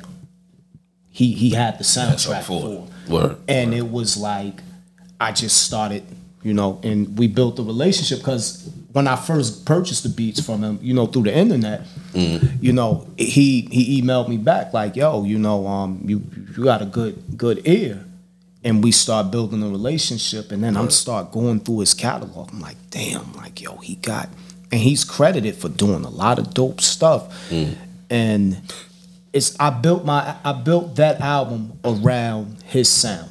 Okay. Like if you ever listen to like just my cadence, the delivery, the lyrics, and how things are, it was built around his production. Even though he's not the only one that did production on it, but I built the album off of his sound because I just thought that it gave me it was a very soulful sound on that album, and I think that's like my best work. Like as far as like an album could be concerned, it's gonna be very hard to top that. You know how everybody have that one project? Yeah, I think it's gonna be very hard to top. Yeah.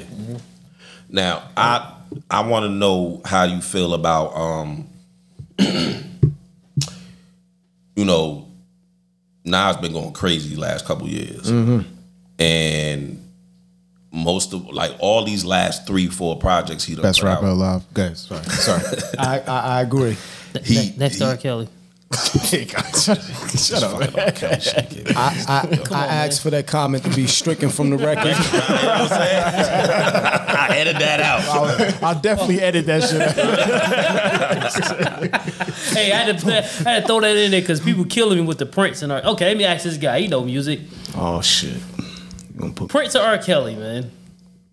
I tried.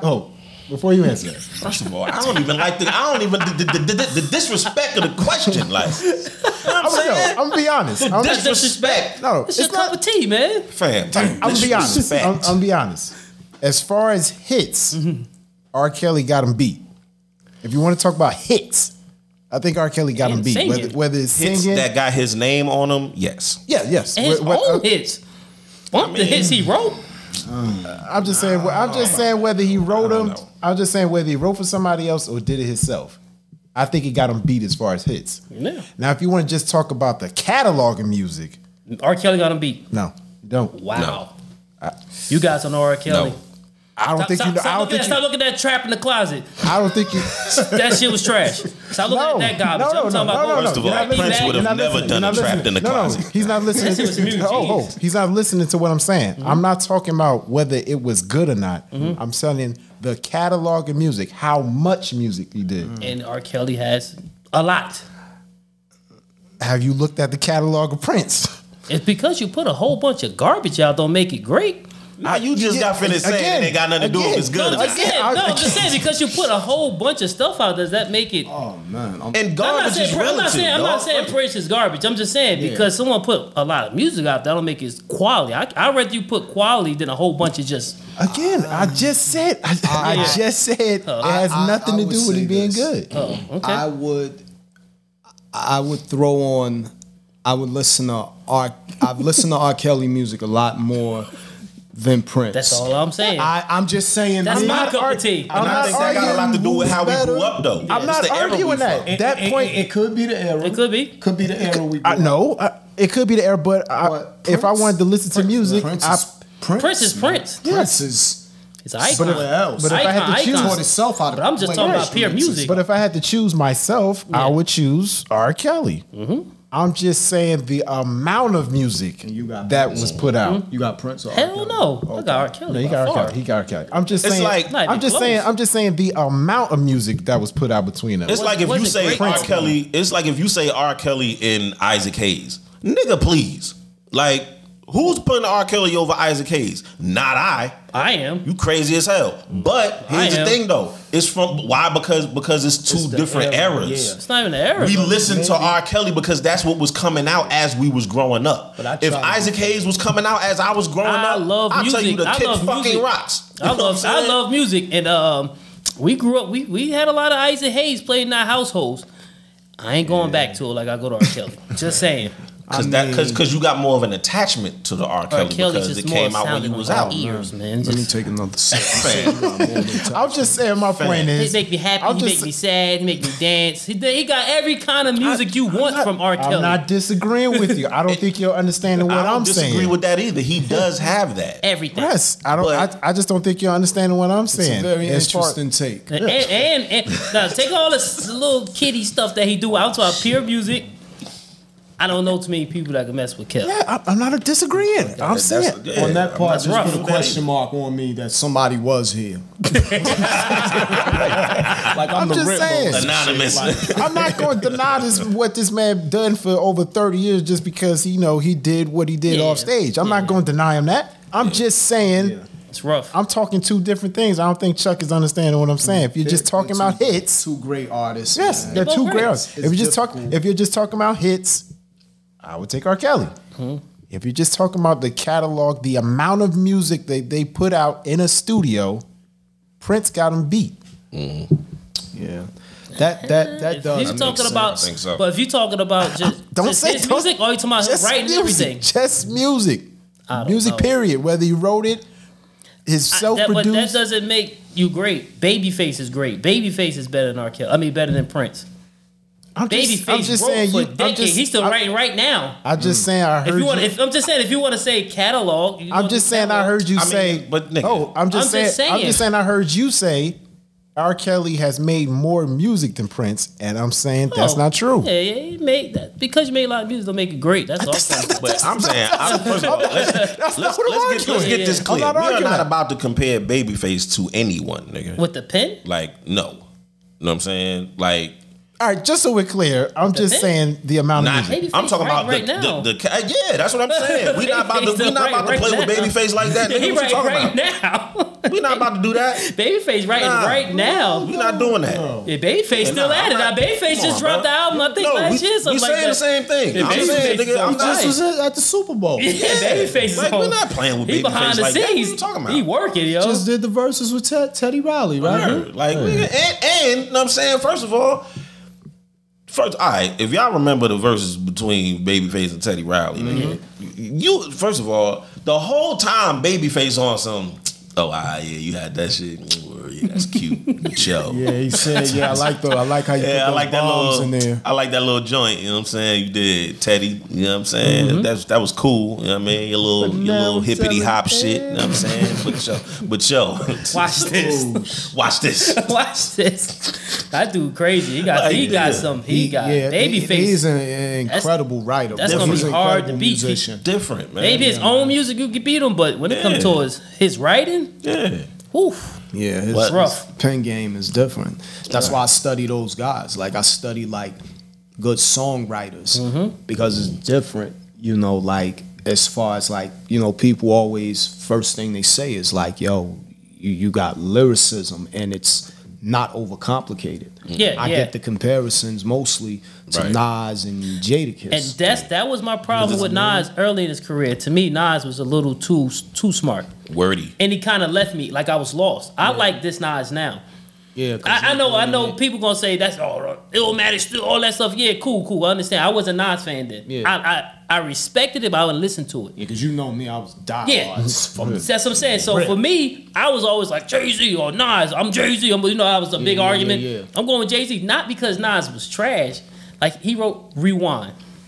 Yeah. You know what kind of genius you gotta do to write that? Yeah. Are you listening to that though? Over Jigga what? Jigga who? Like that's what I'm saying. That's always my stance. It depends on who you ask. That's what I'm saying. That's what I'm saying. That's my stance. It was like that club joint. That so DJ Nas, joint. that's why I like this music now. He putting out. It's educated. It's smart. It's telling you stuff, but he got a little bop to it. Yeah, got just a little bop. This ain't crazy. It's just a little bit. He's one of those. He's one of the legends that really he embraces like the drill artists and whatnot. He's not so stuck on, being so hip hop that he forgets that this is still a form of hip hop. Yeah, right. He remembers what it evolved from because hip hop, the way it is now, it wasn't that way in the 80s. Like, you know what I mean? And it's always that transition, that evolution. That's why he got Grandpa Jay-Z. He come in there and drop 100 bars, but his bars is just like, sit down, young man. Let me talk to you, man. It's like your old uncle it's rapping to you. Man. It's like his old uncle rapping to you. But I like how, to me, Nas aged better than Jay-Z. To me, musically, because 444, that junk was a freaking. You might what you call those?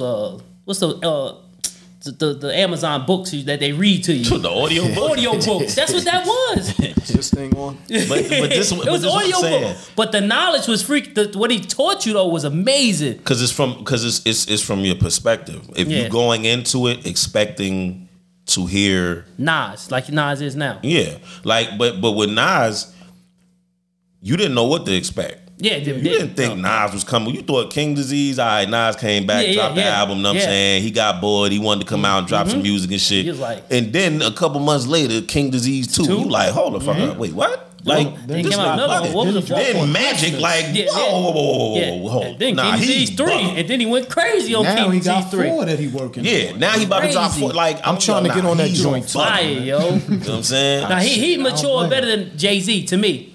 To me, he matured a little better in music than Jay-Z. Jay-Z right now is like, to me, like your old grandfather, like, yo, come here, young man, sit on my lap. Let me teach you some of this game here. I don't even think it's so much that though. I think Jay-Z is at a place where, you know what I'm saying, when you become a billionaire, nigga, but your whole, you in different rooms, you around different things, different people, man, and it's like, yo, I could talk like this nigga, like, yo, man, I got your mansion on my wall, like, yeah, that's what I'm saying. He grandson, fam, like, on my lap, little man. That's what I'm saying. Like, but what else he supposed to do? Competitor. He not out here. He not about to talk about. He about to go outside and pop something. You don't want that. Nas not talking that. We're not gonna do that. But that's the thing. Nas is rapping. This dude is talking. Nas is rapping because he feel like, I mean, he's out here. So he's like you said, he's out here surrounding himself with these new artists. He's in the mix. He's out here in these rooms. He's going. You know what I'm saying? He's doing this hip hop shit. But he mainly with Hit Boy. Hit Boy got a lot of connections, so that's why that's why he bring the younger generation. But Nas is doing this. He's doing this hip hop shit. Yeah. Where it's like, and I'm around these younger cats. You know what I'm saying? I'm gonna show these motherfuckers I'm not just this old nigga that came out in the '90s, nigga. I'm him. He's doing that because he's around that shit. Hov ain't around that shit. Hov is out of here, bro. That's true. He come through and show up when he come through, show up at the Super Bowl. Say I felt like coming outside. Yeah, like, I'm just saying. He that's been a millionaire for the last 5-6 years, whatever the case may be. You ain't finna see Hov just on YouTube in the room with these little niggas. But before he's a millionaire, what was Jay-Z's last great album? We ain't about to do this. I'm just asking you. So simple question that he actually rapped his ass off for. Shit. No, last. You talking about? Not 444. First of all, it's joints. It's a lot of joints on 444 where he rapped his ass off. He did not Marcy rap. Me, he rapped it. Come on, bro. Marcy Me, he killed that shit, bro. You go listen to Marcy Me, dog. He murdered that. Go listen to Marcy Me, my nigga. I gotta go back and listen to it, but it's about 4 songs he rapped on that 12 joints. Like he didn't really rap. Yeah, but that wasn't that type of 444. Wasn't that type of album? 444 was like an introspective album. That was what he was going for. So when the last time Jay-Z rapped to us? Last time the nigga rapped. First of all, let me just say this. Jay-Z never rapped just to be on some rapidy rap shit. Never. Not from Reasonable Doubt all the way up to now. He ain't never just rapidy rap. He never did that. Ever. He been talking to niggas the whole time. But it sounded like he was trying to do something. Now it's but like sit down. You talking about some shit where, and I'm saying it's like, oh shit, this nigga going off. American Gangster, that whole album, he went the fuck off. That whole album. To me, that was his best album. He went off that whole joint. That album was lyrically incredible. The way he had to write his songs, that album was one of my top. He wrote a whole. He wrote a whole movie, nigga. He rewrote another movie. Yeah, that shit was classic. That's why I said I know everybody like Reasonable Doubt, but I think Reasonable Doubt is of course a fan favorite, but I think Genius lyrically. It gotta be American Gangster. I think I put American Gangster in Reasonable Doubt. Like Yeah, right neck there. and neck, dog. I put them neck and neck because as far as the cohesiveness of the project for what it was, you know what I'm saying? Like that shit was a movie from beginning to end. You know what I'm saying? Great. It wasn't the movie soundtrack where it's like, I'm gonna take this scene and make a rap about it. You know what I'm saying? Like he took that movie and was like, nah, this is a parallel to what I've been through in my life, nigga. Like I'm gonna put my shit in this shit. Like that corny ass Rihanna song? What Rihanna song? What song? Shit for Black Panther. That shit is garbage. Oh nah, man, you gotta check me out. Like That sound like a movie soundtrack song. That's what I'm trying to say.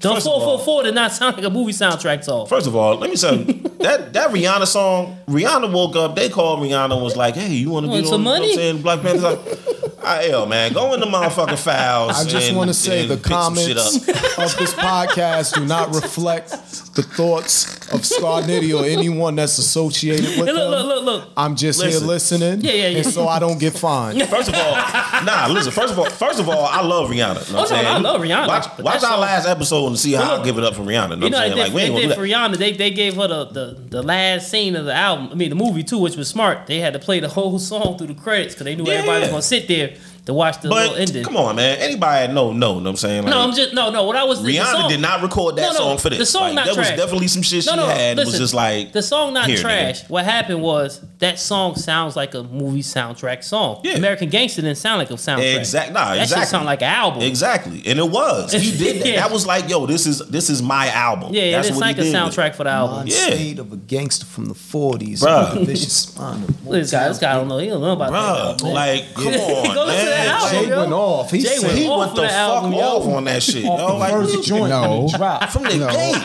I do. Yeah, he No, knows. I do know. It's just that Jay-Z fans put American Gangster, Reasonable Doubt, Like Blueprints. I don't necessarily think about the Blackout, but I think about Reasonable Doubt, Blueprint, first one, and American Gangster. Those are my best albums to me that he did. Yeah. Everything else was producer laced. You think so? Well, that's his whole career. That's Jay-Z. Jay-Z always had good connections with people, so he gonna go to the studio and get the best production. He knew. Unfortunately, he had the luxury to do that. How many people could say, "I'll get a Timbaland to Pharrell"? He get the best beats. Nah, but that was from the gate, man. Reasonable Doubt had premiere. That's what I'm LES. saying. That's what I'm saying. Fuck, like- He's one of the few. How many artists could come out the gate with because producers like that? But that goes back That's to relationship. rough. That's what I'm saying. He must. what I'm saying? He was a good. He's that guy. He was that nigga already. Yeah. Jay just has that it factor. Yeah. Right. He has that it factor like that. You don't have. He has the intangible. Yeah. That's what I always say. And the like, difference is also, you know what I'm saying, like a lot of people forget, like, yo, like Reasonable Doubt came out, he was 26 already. In a suit on his front cover. He was 26 years old already. Did anybody pay attention to that? 26 in a suit. The nigga was damn near a millionaire already. You know what I'm saying? Yeah. Nas was 17 when Illmatic dropped. You know what I'm saying? Like he was 17 years old. That's all. That he was a kid. Hove already had lived a whole existence before his first album dropped. Nigga, he was in the street. Like he was in the streets fucking 15 years. He was 1 foot in the street and 20 feet out because I don't know nobody at that time gonna be on the front cover in a damn nice ass suit. Did you pay attention to Reasonable Doubt front cover? First time I like Fam, one the of the first video times you saw he did. Bentley. Yeah. One of the When first, the first like, video what's you that? saw, I remember the first time I ever saw Jay-Z on the television, my nigga. It was the In My Lifetime video. Know what I'm saying? Niggas was on boats. Niggas was drinking champagne. Nobody like, yo, everybody thought that was drinking something. champagne like it was this. Like, Man, porn you know what I'm on saying? I'm looking at this shit. I'm looking at this shit fucking 14, 15 years old. Like, what the fuck is this nigga doing, yo? Like, is this a parody? That really wasn't that fly back then. These niggas joking like on some, you know what I'm saying? Because remember when Roots dropped Things Fall Apart, they did the What They Do video. You know what I'm saying? And they was parodying the shit. Yeah. You know what I'm saying? So it was just like, I just felt like, he just joking. He making fun of the shit. And then, you know what I'm saying, you find out years later, nigga, that's all they shit. That's they shit. That's all that shit. That Lex was his. That shit, that boat was theirs. Nah, They in fucking San Tropez and shit. What the fuck is the San Tropez? Like you ain't at that time, you ain't know what that was. You ain't know what the fuck that. Where are they, nigga? I ain't never seen water like that color, nigga. Where they at? Whoa. This was in 1995, dog. That's why I said Jay just was different, man. That was different. But look, this dude, I think I sent it to you. That video on TikTok, young boy, he killed Jay-Z, man. Who? He ain't kill him, but he's like, when did Jay-Z ever run the rap game? First of all, I don't even pay attention to nobody that was born after 2000. No, he had a legitimate argument. He broke down from like 99 to now or whatever to whatever time. Jay-Z never led the rap game. Never was like the highest artist ever. You talking about numbers? No, numbers, popularity, whatever the hell you want to say it is. What do you mean? Yes, he was. Nigga, Rockefeller, first of all, I'm saying... I'm talking about an album. Name an album that was smashed the year. You talking about an individual album. That's what I'm talking about. You talking about numbers. First of all... No, not numbers. I'm talking about smash the year. Okay, first of all, when Blueprint came out, I'm saying he dropped Blueprint on 9/11 and still went platinum in like a week and a half. I'm not talking about the... He sold the platinum to Samsung. What are you talking about? This was years later, dog. No, Blueprint, 1 million people got it. If you bought the Samsung... That wasn't that album. That was Blueprint. That wasn't Blueprint. That was not that album. That was Magna Carta. That was Magna Carta. Holy Grail. That was Magna Carta. Okay, we're not talking about sales. We're talking about like Ashley Smith. He sold 1 million albums. I think Lil Wayne or something took that album that year. It was something. I can't tell you the shit. I could go on TikTok and look at it. He was naming year by year. DMX had this year. Eminem had this year. 50 Cent had this year. So-and-so had this year. That junk crazy, bro. Man, 50 broke the bank. That's what I'm saying. That shit was crazy. Nah, like, Jay-Z never ever, 50 like... 50 started an era. Yeah. You know what I'm saying? He started... Hov, I don't care what you say. Up until that point, niggas did what they did, had the influence they had, but damn near nobody did what they did and didn't go through Hov, nigga. Nobody. Go through Hov? Nobody. They didn't have nigga. Eminem went through Hov. Went through Hov?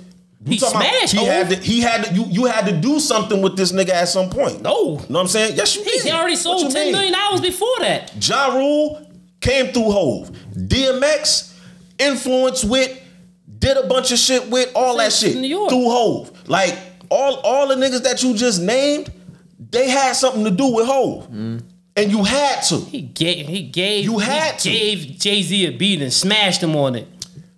You're talking about Renegade. That's what I'm saying. So you talking about he went through Hov. He already went Diamond. No, he think he might need Eminem before fucking he needed Hov. No, I'm talking about long before that, dog. You know what I'm saying? Eminem dropped what, 99? Yeah. That's My Name Is. My Name Is a freaking joke. He dropped 99. Yeah. Right? Smith was like 97, 98, yeah. By then, because we talking about, because it wasn't, Hov just wasn't no artist all these years, dog. Yeah. He became an executive very early on. And hated on he was a CEO. And hated on held all. Let's keep it real. And held all his artists back. I mean, he never let them get big. Never. They first of all, you know what he do? Oh, yo, Beanie, you got this song that junk hot. Jigga, what's my motherfucker? He always throw a song that smashes other little guy out of it. That's one thing I did hate about Jay-Z. Let me tell you this, and it's not just Jay-Z. It's mad niggas. No, if you are an artist, Eminem show was doing great. He put 50 Cent out and stopped promoting his album. Yeah, 50 Cent came out with The Massacre, right? He stopped promoting his album to put out The Game. Jay-Z not doing that. Jay-Z's gonna put your album out and then put a single out to smash your album up out of it. He did that his whole career. It's all his artists. So, am I lying? Before you say this, I don't know if y'all noticed this on social media, but a lot of people have been taking shots at Jay-Z for some reason. Don't get wrong, this guy's great though. He's great though. No, I mean, but no, it's like explanation. He's great though. He's great. No, but I'm saying people like just. I got some shit on Hov. I'm about to get it off my chest right now about this motherfucker. Like, I don't know what it is. If a nigga ain't been on top for the past 25 years, know what I'm saying? Why are people 25 years later still out here talking about, I got some shit on Jay-Z? Nigga, he gotta be that relevant, nigga. If he ain't been on top, at all, why niggas still talking about him and still talking shit about him fucking 30 30 years later. You know, that's the one of the Kobe Bryant things of about music. this game, man. And it's funny we call the rap game like it's a game, like it's not the business. You know, it's just funny. It's like, listen, if he did this, no matter when he did it, bro, he's living differently now. Oh yeah. I just try to appreciate the artistry, Right. the influence. And a lot of the things that he doing, it's opening up doors for artists like myself. And he's in a position. Now, a lot of people, you know, they debate on the success of artists and whatnot, depending on who they're signed with. But what I can say is, as far as 50, I know that 50, you know, he's tooth and nail with his artists. You know what I'm saying? He really... I know that he really, you know, promotes his artists and Lil does Wayne? what he do. But I think that with Jay, I just think Jay just might be so great that it wouldn't even matter. He's Michael Jordan. He let him. He's great, but he don't let the other ones be too great. Because I think Bean should have a better career. So great, but also it comes with decision, the people you align yourself with too. Yeah. Well, you know what I mean? So, as we got older, we realized why Beanie Siegel career was trash. He wasn't ready. He was young and dumb. It started coming out that why he kind of gave up on Beans. It's that He wasn't ready. circumstance shit. He wasn't ready. Yeah. It's that circumstance shit. And it can happen to anyone. It can happen to, yeah. I mean, because sometimes people just they want to live. You want to live that facade. You don't understand. Like I don't understand how you're able to, you know, provide for your family. You know, get your moms out of a situation. You know, support your kids, support, you know, your boys that grew up with you, and you still want to hustle backwards. You know why I think it is, yo?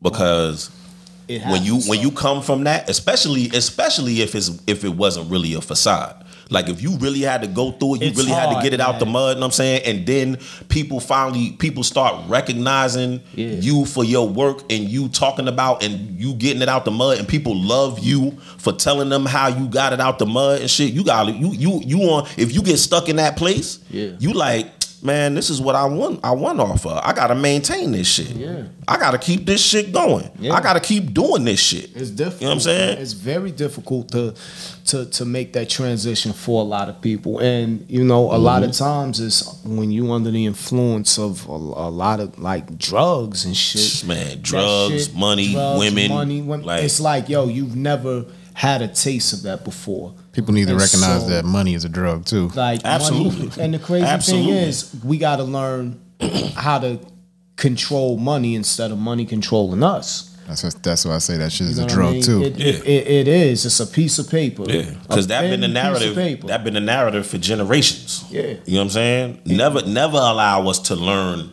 that money is a tool. Yeah, you know what I'm saying. We've been the tool for so long. Yeah. Like subconsciously, that's why they put that in school, man. Yeah, we get scared of money subconsciously, so scared of it that when we get it, we just throw it away by making an unwise decision. Mm-hmm. I think that because we've been in a position of looking up from the bottom for so long that it's like, as soon as we get our hands on something, it's like, yo, I gotta get something that shows people that I'm doing something. Man, it ain't. You know what I'm saying? The truth. I gotta get something I gotta get something to show people that I'm winning. I'm coming up because we've been, you know what I'm saying, through TV, through movies, through music. You know what I'm saying? Like it's been us as a community are at the bottom of the totem pole forever.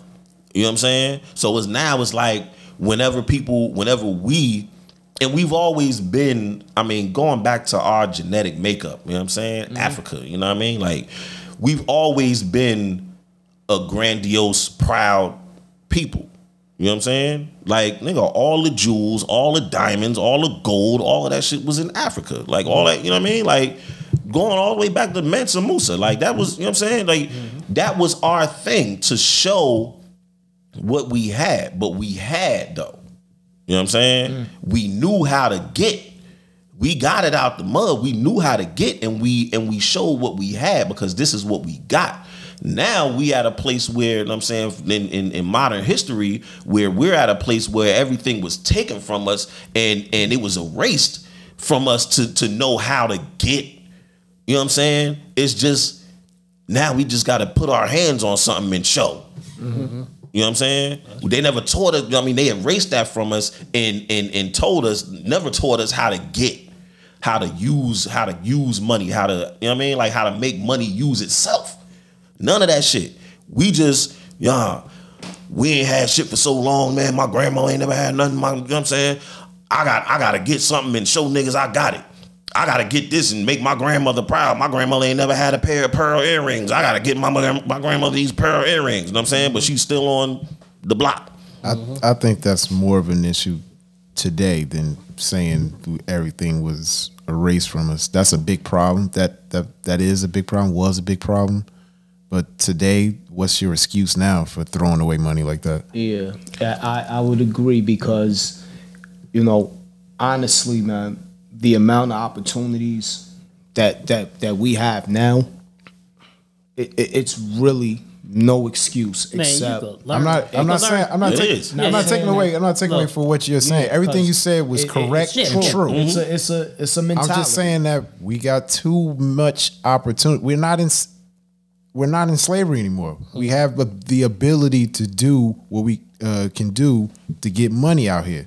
Yeah. Well, I hate to say it, you can learn stuff off TikTok nowadays. It's who you follow. If you follow the right guy, these guys tell you how to invest your money. Right. You can how to invest, all kind of great stuff. You can. It's crazy. And that's 100% fact. Mm-hmm. But at the same time, if how long did it take to beat and burn and break this shit out of us? It took a couple 100 years to do that. It took a long time. Yeah. You know what I'm saying? So, and we're not 200 years away from that shit. We 50 years away from that shit. We 60, 70 years away from that shit. We ain't 200 years away from being slaves. Mm-hmm. You know what I'm saying? So just as long as, all I'm saying is, it's not to say that we shouldn't seek out information, we shouldn't want to do better for ourselves and stuff like that. You know what I'm saying? Because guess what? When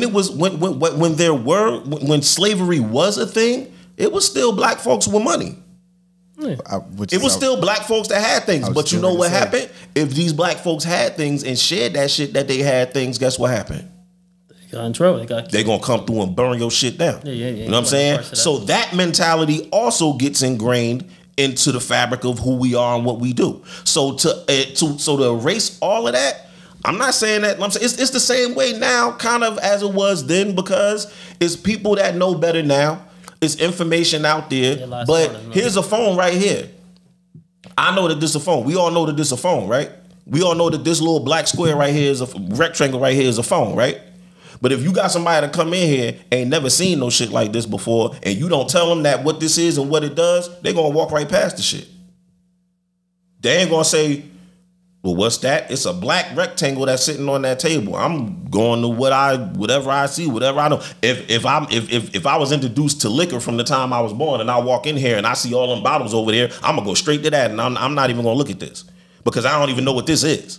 You know what I'm saying? So if you raised in a way that information is not available to you, then that's where you gonna go unless somebody points it out to you. This era is you can't different. seek out something that you know nothing about. This era is different though. This era is different. The only reason I say that because when we was growing up, you was programmed by your parents. This era, these kids are different. They programmed these kids by don't. These kids don't even care. Like you in a car, they don't even want to listen to what you listen to no more. They throw their own earbuds and stuff. They learn their own information. Before, well, how we was raised was our parents drilled us with everything. Nowadays, these kids, man. Now you got the kids that go on the internet to learn. You got the kids going on the internet just look at a guy playing a video game for 18 hours a day. And the majority of us, and the majority of these kids that's on these phones now, is just getting fed what's drilled into them by these phones. It ain't us no more. No, it's not. It's not. It's getting drilled into them by these phones. You know what I'm saying? That's why they said. That's why now they starting to say now with TikTok, they starting to do a thing where it's a time restriction on they shit as far as the screen time from TikTok is concerned. They starting to do that. Why? Because the news got out that in China they don't even show certain things on TikTok at all. Even like Netflix is different. Because of that, they don't even show certain shit on TikTok. They don't even show black people in China. They don't show a lot of shit. So they don't show black people in China. So now they ain't like Black Panther. Yo, they say it was too dark. They walked out the movie theater. Yo, word. So now, I'm not gonna argue with you. Now that's what they doing. They restricting the screen time on TikTok and stuff like that. But the damage, they only doing that now because the damage is already done. What the other countries too? I think it's China too. They only can play the game on the weekends or something like that. Yeah, like they control. I don't know if they can only play the game on the weekend, but things are restricted. If it's not China, it's one of those countries that's in that circle. Yeah. You only can play games on the weekend. You only can play a certain amount of hours too. Right. It's wild restrictions. You know what I'm saying? That's just America. Go ahead. And that's how you keep game 18 hours a day. It's all right. But that's the plan though, dog. That's the plan. That's what they want you to do. They want to keep you distracted. If it was more boys and girls clubs, get you out the house. Those places shut down though. Of course, but that's not going to put them where they need to be at. That's not gonna put money in their pocket. That's gonna make you a more productive person. Yeah, but you that's the word I was looking for. Get them off that screen, because the problem is they stuck on the screens. It's not more. It's not conducive to them. It's not conducive to the GDP. It's not conducive to the gross domestic product. It's not good for the economy if we make everybody an independent, strong-minded, strong-willed person. Yeah. Because that's going to have more people wanting to be millionaires and billionaires. We don't want that. Yeah. We want the same motherfuckers that been in this circle to be in this circle, and that's it. Nobody else. That's why they built the system. You know what I'm saying? That's why they have these things to distract you all day, every day. So now, you know what I'm saying, going back to us, our community, you know that they have this for everybody. White people, black people, whoever inhabits this country, right? Now, we got to come up from under the laws that were made to fuck us over, the practices that were put in place to fuck us over, housing, all of that shit, and now we got this to crawl up from under. You know what I'm saying? Like it ain't that we can't do it. It's not that it's impossible. But everybody learn at different clips. Everybody learn at different paces. Everybody understands things differently. Everybody, you know what I'm saying? Like when you in school, you had the kid in school that they had to pull out, you know what I'm saying, to go to get extra tutoring, extra learning and shit like that. It's just up to individual, man. You know what I'm saying? That's what go down to. Because if you want to stay in the system, stay in the system. And you got mad people. You got mad people that's complacent with that shit. Yeah, you get complacent. You got people that's complacent with that shit. You gotta step out of it. You won't know until you step out. That's all you gotta try to do. Encourage people to step out of there. Yes, sir. I ain't mean to turn this into a history lesson. Nah, man. This is educational, man. I'm taking everything in. I love hearing stuff like this because it's good information. Yo, I had another question I was gonna get into about as far as, you know what I'm saying, how you putting your shit together, man. When I started talking about that just fucking pigeonholed into all this shit. But man, it's good. It's good work. It's great conversation, man. But you know, the way Nas did what he did with these last few projects with Hit Boy, does that had that influenced you in any way to say, yo, you know what I'm saying, like I probably want to do a one producer cohesive project that, you know what I'm saying, like with one producer here for this album, one producer here for this project, you know what I'm saying? I've considered that, you know, with only guidance music, which he did the majority of the volume 2. I consider that with him, but I like to have like different sounds. You know what I'm saying? If he happens to have, you know, the soundtrack for everything that I'm trying to do, then yeah, no question that would be great. The Hit Boy, like, different monster, man. My favorite producers of all time is Alchemist and Havoc. Those are my favorite producers. Those are two of mine. Those are two of my favorite. Those are because my favorite group is Mob. I'm a Queensbridge fan, so that's my DNA. Like I'm Nas, Mobb Deep, anybody from Queens, like that. I just always felt like they had a special group of MCs that came from that borough. So it's gonna. It's definitely a thing. That's definitely a thing, yo. Yeah, man. That's 100% a thing. It's like when you think about, I mean, LL, Run DMC, G-Rap. You know what I'm saying? Even if you want to say, you know, because Long Island is outside of Queens, Rakim. You know what I'm saying? EPMD. You know, like they've always been like a special that line. borough, and it's not anything against, you know, the other boroughs or Right. the other locations of hip hop, but I just say, man, it's something about It's a Queens, thing. bro. Yeah, like it's like you can't really. They just different. You bro. can't really call it nothing, but it's a thing. Yeah, they just it's a different. thing. You know, you talk about the style, the lyrical content. I mean, Nas himself, like all that fly boy, like he originated a lot of that. Now he may have came like after Rakim and G-Rap and all of that, but he took it to another level. You know, I think. That's my thing. G-Rap was my first. The red phone still. G-Rap was my first favorite rapper. Like I was like 9, and I knew Road to the Riches front to back. G-Rap is different, man.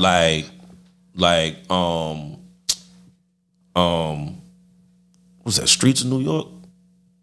A little kid says, yo, I got a color TV CD player and car stereo. Now all I want is a castle. I also got a 38. Don't give me no hassle. Like that, I knew that at 9.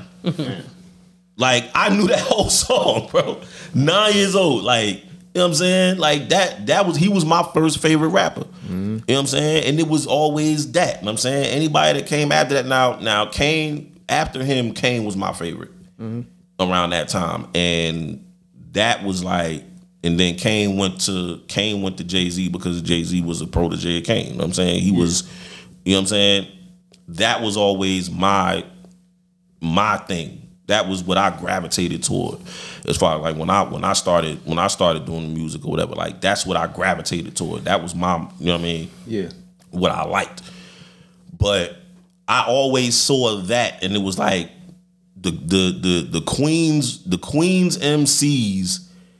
It was like they all had, like, no matter what they was wearing, they all still looked the same.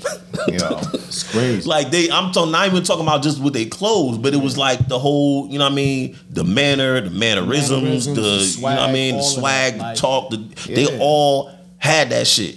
You know what I mean? You don't even got a word for it, and that's right. That's why I was always like drawn into that, not to try to emulate it, but it's like, yo, you couldn't tell me it was anything rawer than the Infamous album. It was some cool shit. Couldn't tell me. Yeah, it was like, yo, it was some cool shit. Nigga, you see these niggas. Like, first of all, I was a Video Music Box. I ran home from school to watch Video Music Box every day. Oh, yeah. You know what I'm saying? Shout out Ralph McDaniel. Word, shout out Ralph McDaniel. Forever, dog. Word up. Like I'm gonna, I don't fan out for nobody. I done seen, you know what I'm saying? Been around a bunch of different people, you know what I'm saying, different celebrities at different points of time, you know what I'm saying? And I'm always on some, not on some like, I don't give a fuck, but like, all right, that's what's up. You know what I'm saying? Like, I'm not gonna run up on nobody, you know what I'm saying? Nothing like that. All right, cool. Oh shit, that's such and such. Oh, all right, word. Yeah. But nigga, Ralph McDaniels, nigga, oh shit. Like I'm I'm fanning the fuck out. You know what I'm saying? Ralph McDaniels walking here, nigga. Oh, that's my nigga. Word up. Let me tell you, that's a good dude. Word. I met him, you know, back when I was with like a management group, and he put our videos on Video Music Box. No hoops, no hurdles, or nothing. Invited us different. When I tell you, he really looked out, and he ain't getting nobody pocket. Word. I can tell you he's one of those guys that I'll say that I witnessed. He had a good heart. If the music is dope and he see you doing your thing, he gonna fuck with it. He rocks with it, and he'll point you. He got so many plugs, and he got so much respect. Yeah, like he's hip hop royalty. Yo, I watched that. Did you see the documentary that they did on Showtime? Yeah, yo, dope. Bro. I was, as soon as it came out, I'm like, nah, I'm on this shit. Yeah, I watched it. Watched the whole thing. I think I watched the shit. The whole. Yo, I watched the whole thing. Yo, I watched the whole shit. Like, yeah. I'm like, yo, don't bother me. I ain't answering the phone. None of that shit. I'm like, I'm watching this shit. We, as much as we talk about, you know, the things we were talking about earlier with, you know, how people don't want to relinquish their power.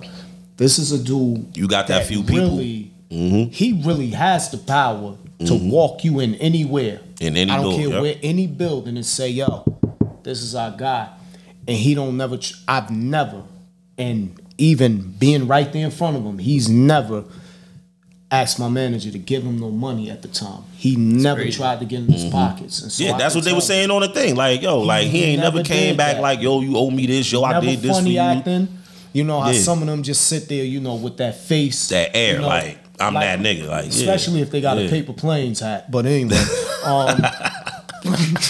yo, that it ain't everybody, but sometimes you see somebody, they got a paper plane hat, they just look at you like, don't talk to me. You know what I'm here. But I'm in here. You ain't. Uncle Ralph, like, yo, he has always, like, anytime I've seen him, and even now, you know, he'll return a comment, you know, and all these different things, man. And it's good to let people know that, listen, you have people like that are still a part of the industry. Word. It's not all bad. It's just the BS is what people like to, you know, give more attention to. Yeah. Nah, man. I to this day, nigga, I love to meet He's Ralph. He's a dope individual, definitely. Yeah, man. Shout out to him. Yeah, I think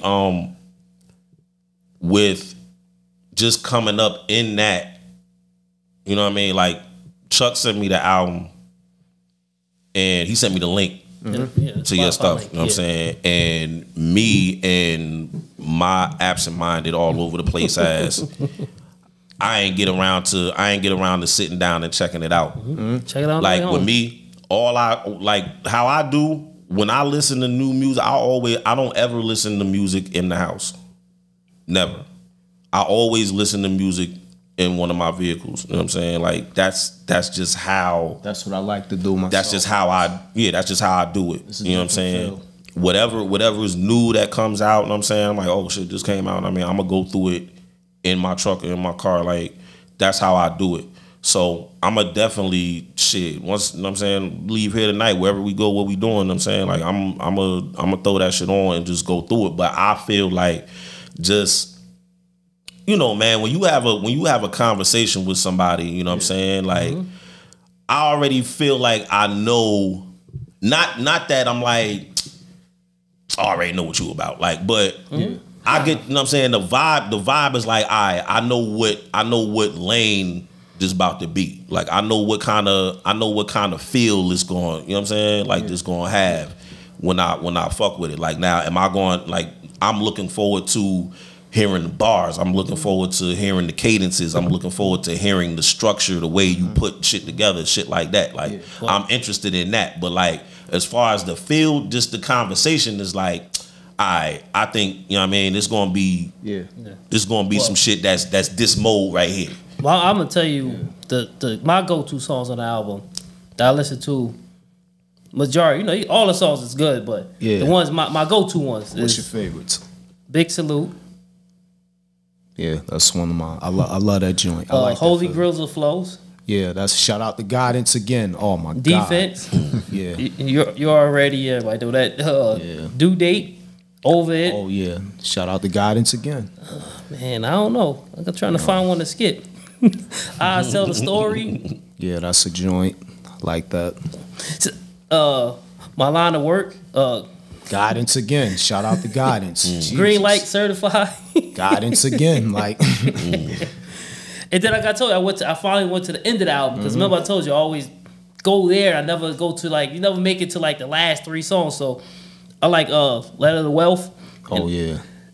So now I'm making it towards the end. So I told now I'm starting at the middle and going down because I kept the first 10 or whatever, but I never make it to the bottom. So I finally made it to the bottom. But I like that. That's why I hit you up when I first heard like, yo, this is it. I appreciate that, man. This is it. Maybe it sounds like you do need to do a whole album with him. The guy with that guy, right? Because when you find that shit, and I know I understand completely why Nas did all these songs straight with Hit Boy. Because man, when you find that groove with, you know what I'm saying? It's like, yeah. And that's how it was with Guidance. It's like, yo, you know, him reaching out, telling me stuff about the business, and mind you, he's in England.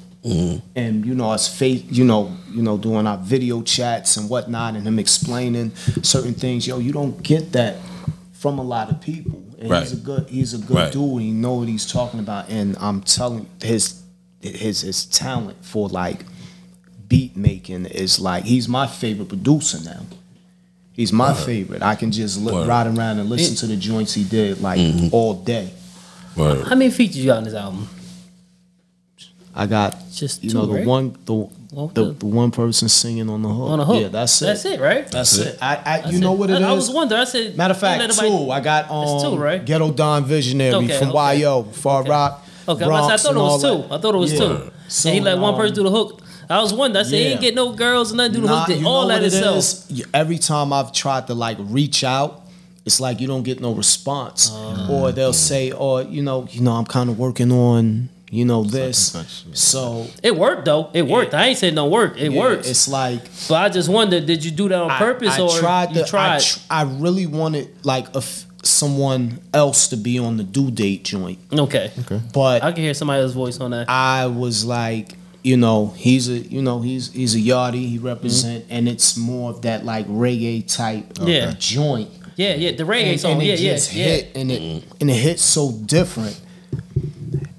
I was like, you know what? I know that guy, and I know what he gonna bring to the table. And he did his thing, man. Like when we performed that joint, it get crazy. No, I can see that. You get the right crowd around, that's gonna hit. But it's hard. If you get like that, some It's very difficult to get features with artists now. Okay.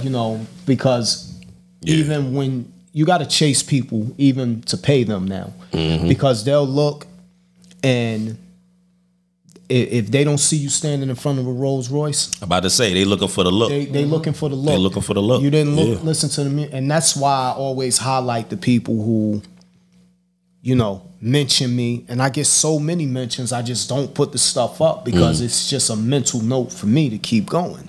Right. But it's difficult, when you reach out to artists. I'll sit and I'll hear another hip hop artist, and I'll go and put their music in my stories, highlighting artists because I'm a fellow artist. Yeah. I'm not asking them to do that for me. And how hard is it to do that, though? That's what I'm saying. What's wrong with you saying, yo, this artist doing this thing? Right. I'm not asking you to do anything. Right. I'm not asking you for any of that. You know what I respect so crazy, yo? I don't know if you've seen it. Royce the 5'9", shout out to Royce. He does this thing, this thing on Instagram called Bring the Monsters Out. Okay. And he has his artists, I think it's Kid Vicious, his artists usually host it. You know what I'm saying? Most of the time he be there too. Yeah. But his artists, he hosts it, and they just go on live, and they'll bring people into the live and just let them rap. Oh wow. Mm. You know what I'm saying? That's dope. And they do that shit for like an hour or hour and a half. I forgot what days it is. Like it's certain days where they do it. You know what I'm saying? Like 8 p.m. on certain days. Yeah. And they'll just go live, and they'll just bring people in, and they just do whatever you just let them rock, do whatever they gonna do. You know what I'm saying? That's dope. And I think that's the dopest shit, because it's like, yo, how difficult it is. I mean, I'm not saying everybody got to do that, but yo, motherfuckers make reels. People got people running their Instagrams and shit like that. Yo, man, throw them little, throw this little reel in there for this little, you know what I'm saying? Like, I mean, if it come across you, I'm not saying people got to sit there and look for people and shit like that, but if something come across you and you see some shit like, oh, that's dope. Like, you do that, you see that. You know what I'm saying? Like, yo, shout them out, tag them, whatever. You know what I'm saying? Like, yo, this joint was dope. I honestly, I do a lot of research. Like, I actually look to see, what's out there, because I like to consume new music, and I'm always, I'll go to somebody, a reel will be suggested and whatnot, and I'll go and I'm like, damn, bro he got some joints, like, and I'll go shout them out. You know what I'm saying? And sometimes, we end up, linking up, saying, exchanging ideas, and we can get that feature going. But other times it don't happen. Right. Most times it don't happen because I don't have any features like that. Right. Right. And I don't know what it is. Somebody gave me, some inside intel about certain things, but it comes down to when people know that they can't play a certain game with you, and they feel a little threatened, and I deal with that on the when regular. you come with that air of like, yo, this is what I'm from, and it's certain things that you can't say to me, or certain ways that you can't deal with me. Like, and it's like, or certain shit I'm just gonna ignore. I'm not gonna take the bait on it, right? And I'm not gonna chase you, right? You know what I mean? But it's like also inside intel, yo, people are kind of intimidated, feeling like, yo, you're gonna take their shine, not even because of my talent, but because my personality, my vibe, because I don't bother anyone. I'm most peaceful person in the world. Not necessarily non-violent, but peaceful. You know what I'm saying? I'm not Scar Luther King. But peace is the preference, though. You know, the peace is also the preference. Right. But you know, it's just the fact that's the part of it that gets people when they know that, listen, I'm trying to do it the right way. And it's a lot of people that don't do things with integrity. I know you done heard about people paying for, you know, streams, and that's their business. Absolutely. If they want to do that. Man, this whole streaming farms, man. Like, you know what I'm saying, like these labels, they have streaming farms, like where they got robots, you know what I'm saying, that's playing their songs. Yeah, you know what I'm saying? 10,000 accounts in and 1 minute. And it messes up, like, you know, the guys that are getting like the streams, and you know, and so you're like, yo, how can you compete with that? Even though, yo, you got a solid project, right? You know, you got solid numbers. Like, I worked for those millions of streams that I got. You know, I did the proper marketing. You know, I didn't pay for one stream. I paid for marketing. Right. You know, because that's what you do. I mean, you gotta pay. You gotta put yourself in place in front of as many people as possible, and you end up doubling your money if you know how the streaming thing works. You can double, quadruple, and whatnot. You know what I'm saying? But the labels, they just have, they got access to everything. That's why they call it the machine. Yeah. So, but it's all good. But I don't use that as a crutch. I use it as, you know, more motivation to keep going. And that's what I was going to get to that too. Like, because there's a lot of examples out here that are motivation for artists like yourself and other artists that are self-reliant. You know what I'm saying? I ain't gonna say independent, but self-reliant. You know what I mean? Yeah. Like a Currency. You know, super dope. Super. You know what I mean? Like a Larry June. You know what I'm saying? Like you know what I mean? Like people like that. Yeah. That, you know, they found their fan base and said, "Yo, this can sustain me. Good enough. Yeah. I'm cool with this." Hobson. You know what I'm saying? It's nothing Hobson. I mean, shit.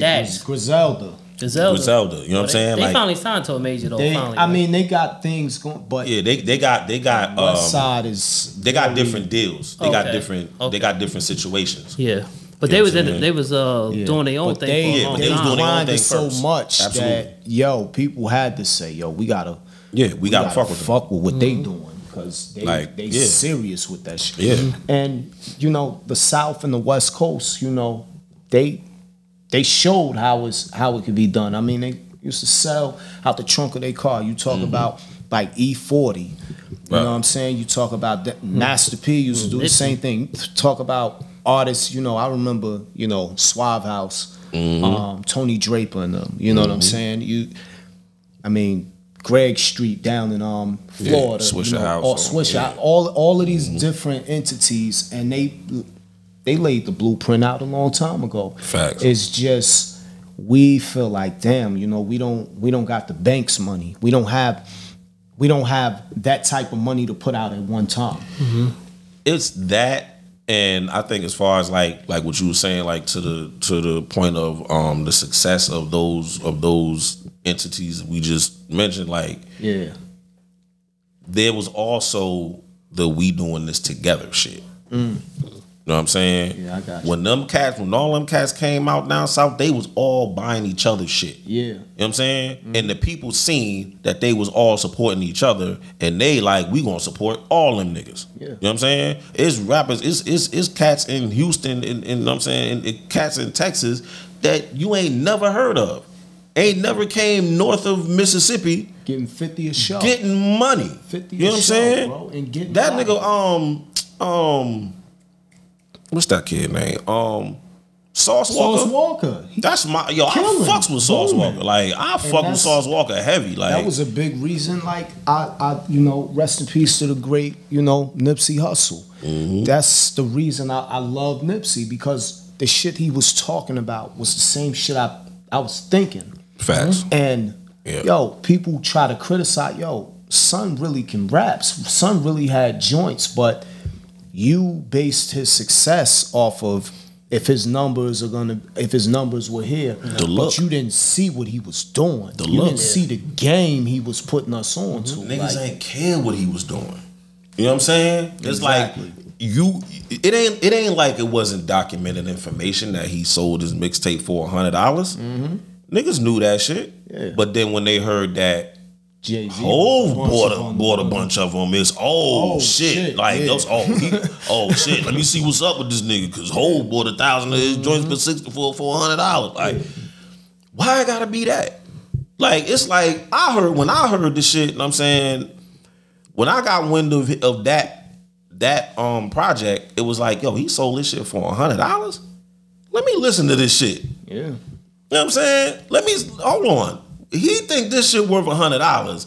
Let me see what's up with this shit. You gotta do that. You know what I'm saying? Like, but it's like you said, it's the look. It's who you standing next to. It's who, you know what I mean, who you can say, oh, I got this with, or I did that with. Like, Or if I put this chain on, and it's nothing wrong if that's what you want to do, but like, just because I stand in front of a Rolls Royce that I can't even move, that's not gonna make This me gonna push a me. better rapper. That's not gonna make me a better songwriter. That's not gonna, you know what I'm saying? Like, I would like for people to just be like, yo, if you really a music connoisseur, all right, if somebody have a record, what's it gonna hurt you to, check out a few seconds of it? If you don't rock with it, you don't rock with it. right. But if you base it on a chain, or like now, people will get signed if they have like 1 million followers on Instagram, which is not gonna transition into you getting 1 million streams. They don't care. They don't. The labels But they don't care about that. the long term. It's like they care about microwave they music. care about It's the microwave. It's the microwave That's music. what I'm saying, yeah. Just the hot moment. That's You it. care can't about get the upset attention. at the artists that say, all right, shit, so I'm gonna give you a song that's 1 minute and 41 seconds because I'm gonna get 3 streams every time somebody play this. And they're gonna throw this shit on TikTok and play this Do a shit 1,000 challenge.知in 5 minutes. Stadium. And You know what I'm saying? And that's smart. That's smart. But you can't get is. mad at them for Yeah, having smart. and I'm We're not mad at 'em, it's I'm just not that- mad at them at all. But it's just like Short term. There should be a balance. It You know what I'm should, saying? absolutely. And the people that don't decide to make that their business model should be able to flourish as well. Freddie Gibbs. You know what I'm saying? Freddie Gibbs, but Benny the Butcher. But Freddie Gibbs felt. I think as much as I fucked with Freddie Gibbs heavy. I always fuck with Freddie Gibbs. Like, Not outside the studio though. He be wilding. I mean, listen, man. I can't. Once again, I don't know that man. comments of those. I don't know that man personally. I don't know what, you know what I'm saying? That's the he thing, wild. man. You Outside don't really the know. studio. You don't even really know what's really what. You know what I'm saying? All you don't know. see is the shit that they put out there that niggas be doing. But Oh, it's he like put out himself. He get on Instagram and admit that he did the dumb shit. he do. You know what I'm That's saying? all. And that right Outside of there, that is- and that right there Outside might studio. be a artist like you that said, man, I've been going super fucking hard with this music for all these years, doing all these projects and shit, you know what I'm saying? And I can't get where I need to be. But I watched this motherfucker do some wild shit and go out of here. And he You know what I'm rap. saying? And I could already rap. Yeah. I got the fans You gotta do that some know corny. I could already rap, but I'm trying to get over here. So fuck it. I say some wild shit. Go to Houston. I say I ain't gonna do nothing that he himself might deem as like, yo, this is super crazy. Mm-hmm. But fuck it, I'll go out on a limb. I'll go to Houston. Make a little beef a little bit. You know what I'm saying? Do a little. I'll go to Houston, get jumped, and go to the show and say, look at my face. I don't got no bruises. They ain't do nothing to me. You know what I mean? That's attention. And I mean, listen. Whatever you feel is best for you. Do it. Whatever. That's what you do. You know what I'm saying? Mm-hmm. But that takes me to there, because as much as you can, you know what I'm saying, we're gonna stick to who we are. We're gonna maintain our integrity if we know who we are and we're self-aware and we're strong in our space as far as our identity. Mm-hmm. But that's not to say, I mean, we're also human. Yeah. You know what I'm saying?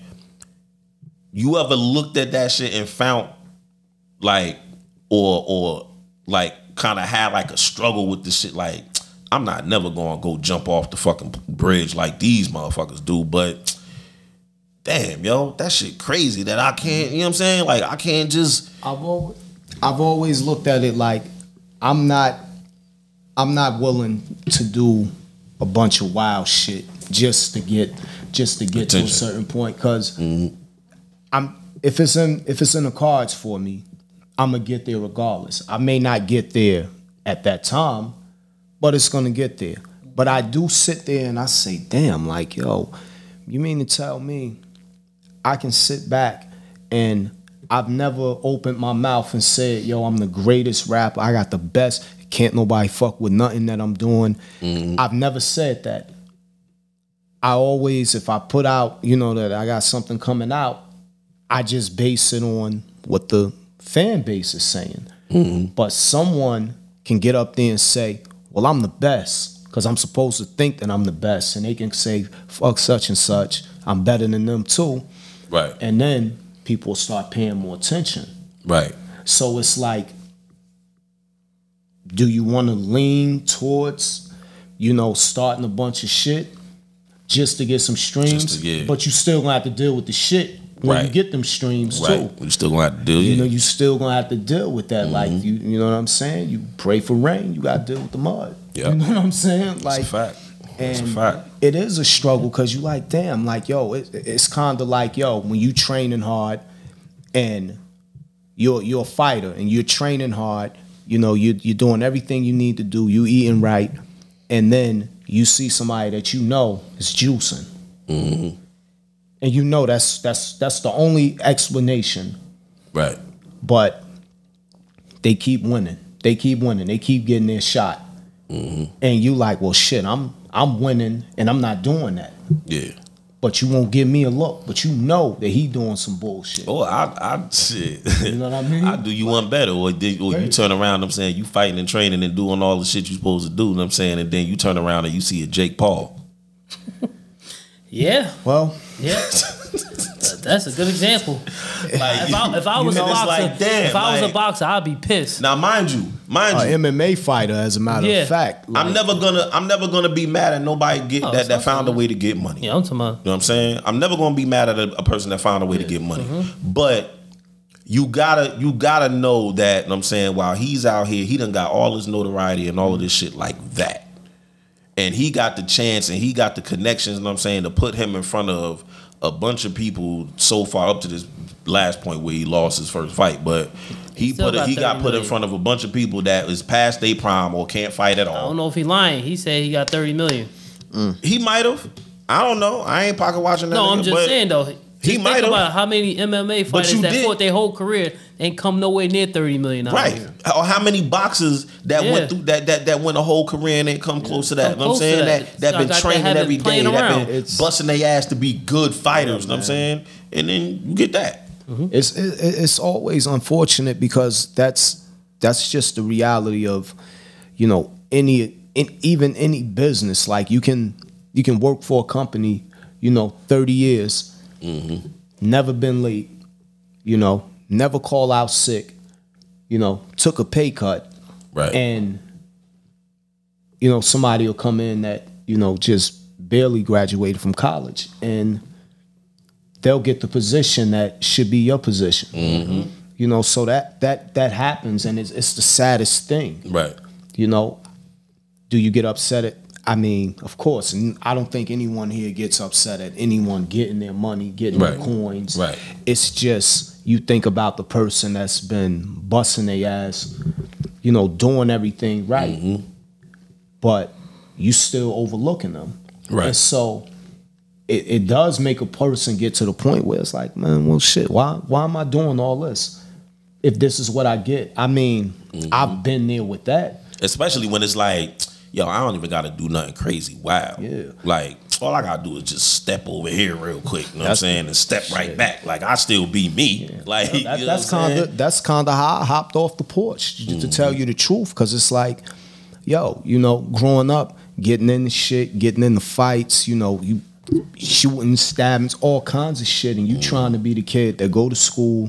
You don't want to deal with none of that shit. Right. You have your fights, your arguments, but, you know, you get harassed, you get jumped, you know, and next thing you know, you like, man, well, shit, I'm doing all this shit. I don't smoke, I don't drink, I ain't doing all this shit, and I'm still getting this.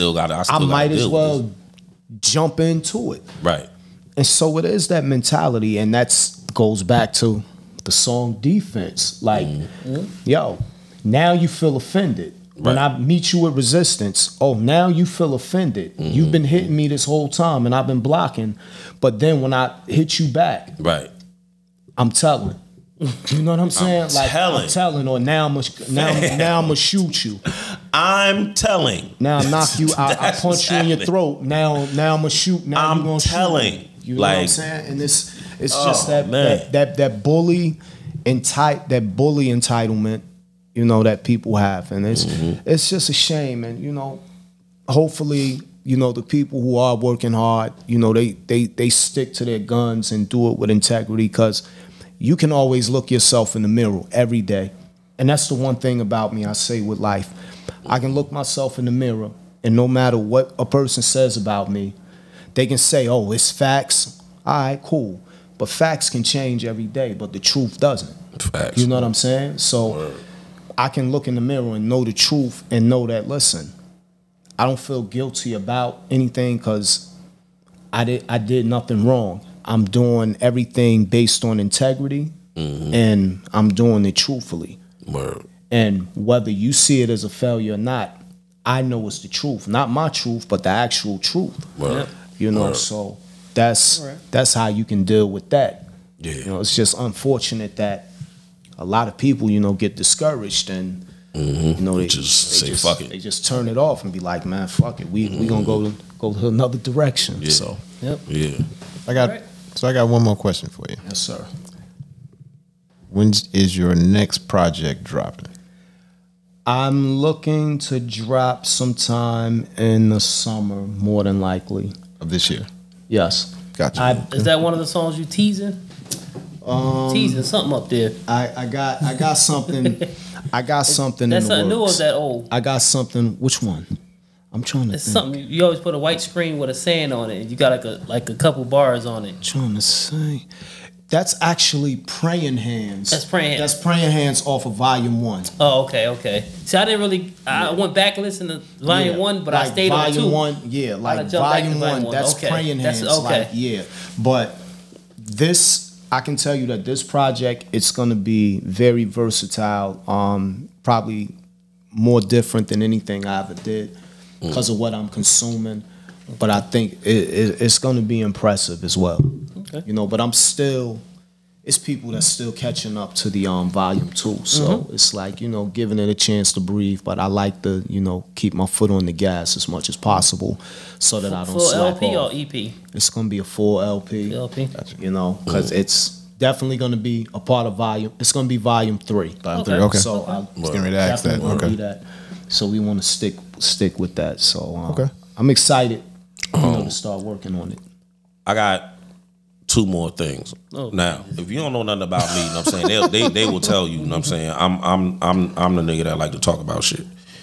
But this is for you, and this is for whoever's learning you at this point in time. You know what I'm saying? Let me ask, are they long questions? No, they're not long questions at all. No. as a brand, Yes. because we all got to be a brand, Yeah. especially nowadays. You know what I'm saying? So, do you plan on do you have other tentacles out there as far as your branding, as far as content or merch or any, you know what I'm saying, any other thing that will be a stream of income based on your brand? I'm actually I've been convinced that I should get into some type of merch. Definitely merch. Definitely. So I have a few ideas with that, going on. So that's definitely something that's in the works. But I want to make sure I do it right because I know we're in a saturated market, but it doesn't mean it ain't no room for me. It doesn't. You know what I'm saying? It's definitely room, bro. It's definitely room. Yeah, so I'm actually working on that. I want to make sure it's simple, but catchy, and it's something that I can do long term because that's definitely something that you need as an artist right now. You should have some type of merch. Yeah. So I'm definitely working on that right now, with a few people in the background. And I want to shout out the Vibe Show 97.9. Kano the Don. You know what I'm saying? Peace King, Strong Jewel. These are my supporters on Vibe Show. Monica. These are my supporters. They help me get on. Shout out to y'all. They show me nothing but love. They always playing my music. And they've helped me get on over 110 other radio stations. So I just wanted to, give them that shout out and thank them for everything they do. Definitely. And to everybody that, stream, download the music, I really appreciate y'all for that. That's real. Word. Okay. Yep. Well, you could talk to about merch. Van is pretty good. He doing a little something with it too. Yeah, definitely. Anybody that can help me out, man. Because inbox see what happened. Yeah, so y'all could partner up with something. You know what I mean? Yeah, man. And number 2, what you got? How's life for you right now? Life, I'm in a peaceful place, and I'm in a place where I'm so close to that goal. I'm right here that if somebody bumps into me, I may bump right into it. Word. So I can say I'm 99% there, reaching that goal. And then I got another set of goals. But I would say it's peaceful. I'm grateful, with all the stuff that goes on,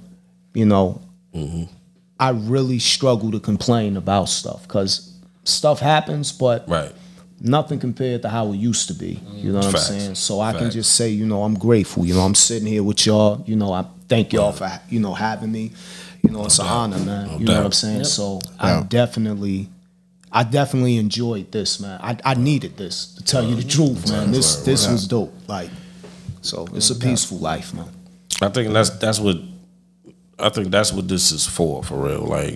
Because we come here. You want to call it therapy? Kinda, yeah. Because we come here and we do this shit. You know what I'm saying? We do this. We come here. You know what I'm saying? And we start talking about different stuff. We play around. We joke and we laugh. You know what I'm saying? But that in itself is therapy. Therapy, yeah. Laughter, you know what I'm saying? Therapy. Laugh a little bit. That's therapy because we don't always we might not always get to do that. You know what I'm saying? We all on our own things during the week, going to work, doing this, dealing with family, dealing with this, dealing with that. You know what I'm saying? And as a man, and especially as a black man, you know what I mean? We're expected to just do what we got to do, and that's just it, and just keep doing, keep performing. Yeah. And we don't have the freedom as far as from a societal standpoint to just be. You know what I mean? Yeah, as a man, period, it's it's not trying to be competitive, with women because, in no way, shape, form, or fashion.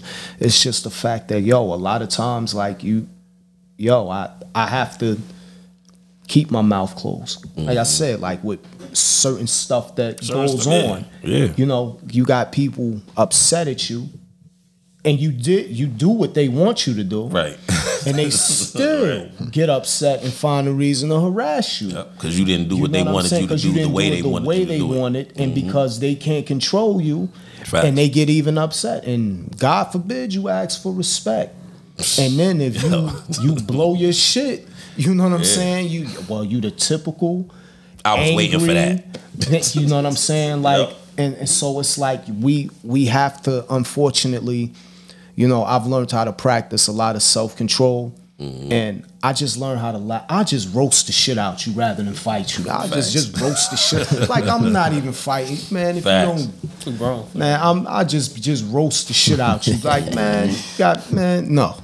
Word. You know, so it's like, yeah, man, this is great therapy, you know, for us. It's been great therapy for me. So, you know, and, you know, shout out to anybody out there that's, you know, struggling, you know, to get to their destination. But, you know, keep pushing. It sounds easy, but yo, you keep pushing, because the alternative is we know what that is. We know what that road leads to. Right. You know what I'm saying? So, you know, just keep pushing. Shout out to all the black men pushing forward. You know, shout out to, you know, worldwide, man. You know, just keep pushing, man. It's enough room. It's a trick. They try to tell you it's scarcity, but it's not. It's enough room for everybody to eat. Yes. You know? But yeah. So Big salute. Big salute. Big salute. And as a black man myself, I must get this other black man out of here. So with that being said, wait. Shoot all your, you know what I mean? If anybody want to get to you, contact. I was getting ready to get to that. Yeah, man. We gotta definitely do that. Yo. Yeah, I was getting ready to get to that. I wasn't going to let him leave without letting everybody know who he is and where they could find him, where they could find his music. Definitely. So, you know, drop all that. Good. Okay, so, you know, artist name, Scar Nitti, ScarNitti. Mostly available on Instagram. You can go to SNITTI_Big Shot. And when you go to my profile, you can go and you'll see a link. The link links you to all my music, interviews, and I'm on all of the streaming platforms, so you can check out the music at your leisure. You know, over 41 songs up there, different projects, and, you know, playlist it, share it, you know, share your thoughts. And, you know, I'm available. DM me, get at me. You know, I'm available for features, you know, performances. You know, I'm actually going to have a few more performances, maybe going out of the country again. So, you know, holla at me, promoters, you know, anybody that's trying to get at me, you know, magazines, blogs, whatnot, whatever we can do to work together. Let's network, let's build, you know what I'm saying? Good to hear that. Good to hear that. All right. I really want to thank you for coming on to the show. It's been a pleasure. Facts. Absolutely. Great meeting you again for, you know, that. I don't know how many years since we seen each other. It's been shit. It has to be. It's been since high school, right? For me, since high school, right? Yeah, it's been a minute. It's been a minute. Damn. It's been. Don't even say the. I was about to say the years. Don't even say the years. It's been a minute. Because you ain't come to the. You ain't come to the. Man, I ain't even get no invite. I thought No? I was gonna get yeah, I ain't. You not part of our group? Huh? You ain't. You ain't. Man, I thought I got excommunicated or something, man. It's on Facebook. That's why. You know what? You on Facebook? Nah, I got hacked. That's why. Yeah, that's another That big thing I'm that big dealing Shabazz group on. It's on Facebook. I still don't think I got invited. I think I got a few don't let me catch your ass in the street notices still floating around somewhere. Yeah. But it's all love. But it was love. You won't let me. You won't miss the next one though, though. because that shit was actually alright to see everybody, man. Yeah, I'll that's make what's sure you on the next one, because I didn't even realize you wasn't in that group. There's so many people in that group. Yeah, but that's what's A lot up, of man. people. So But another round of applause for Scar Nitti. Thank you. yeah, good Enjoy. episode. All right, man. And with that, we out of here. Yes. Peace. Peace.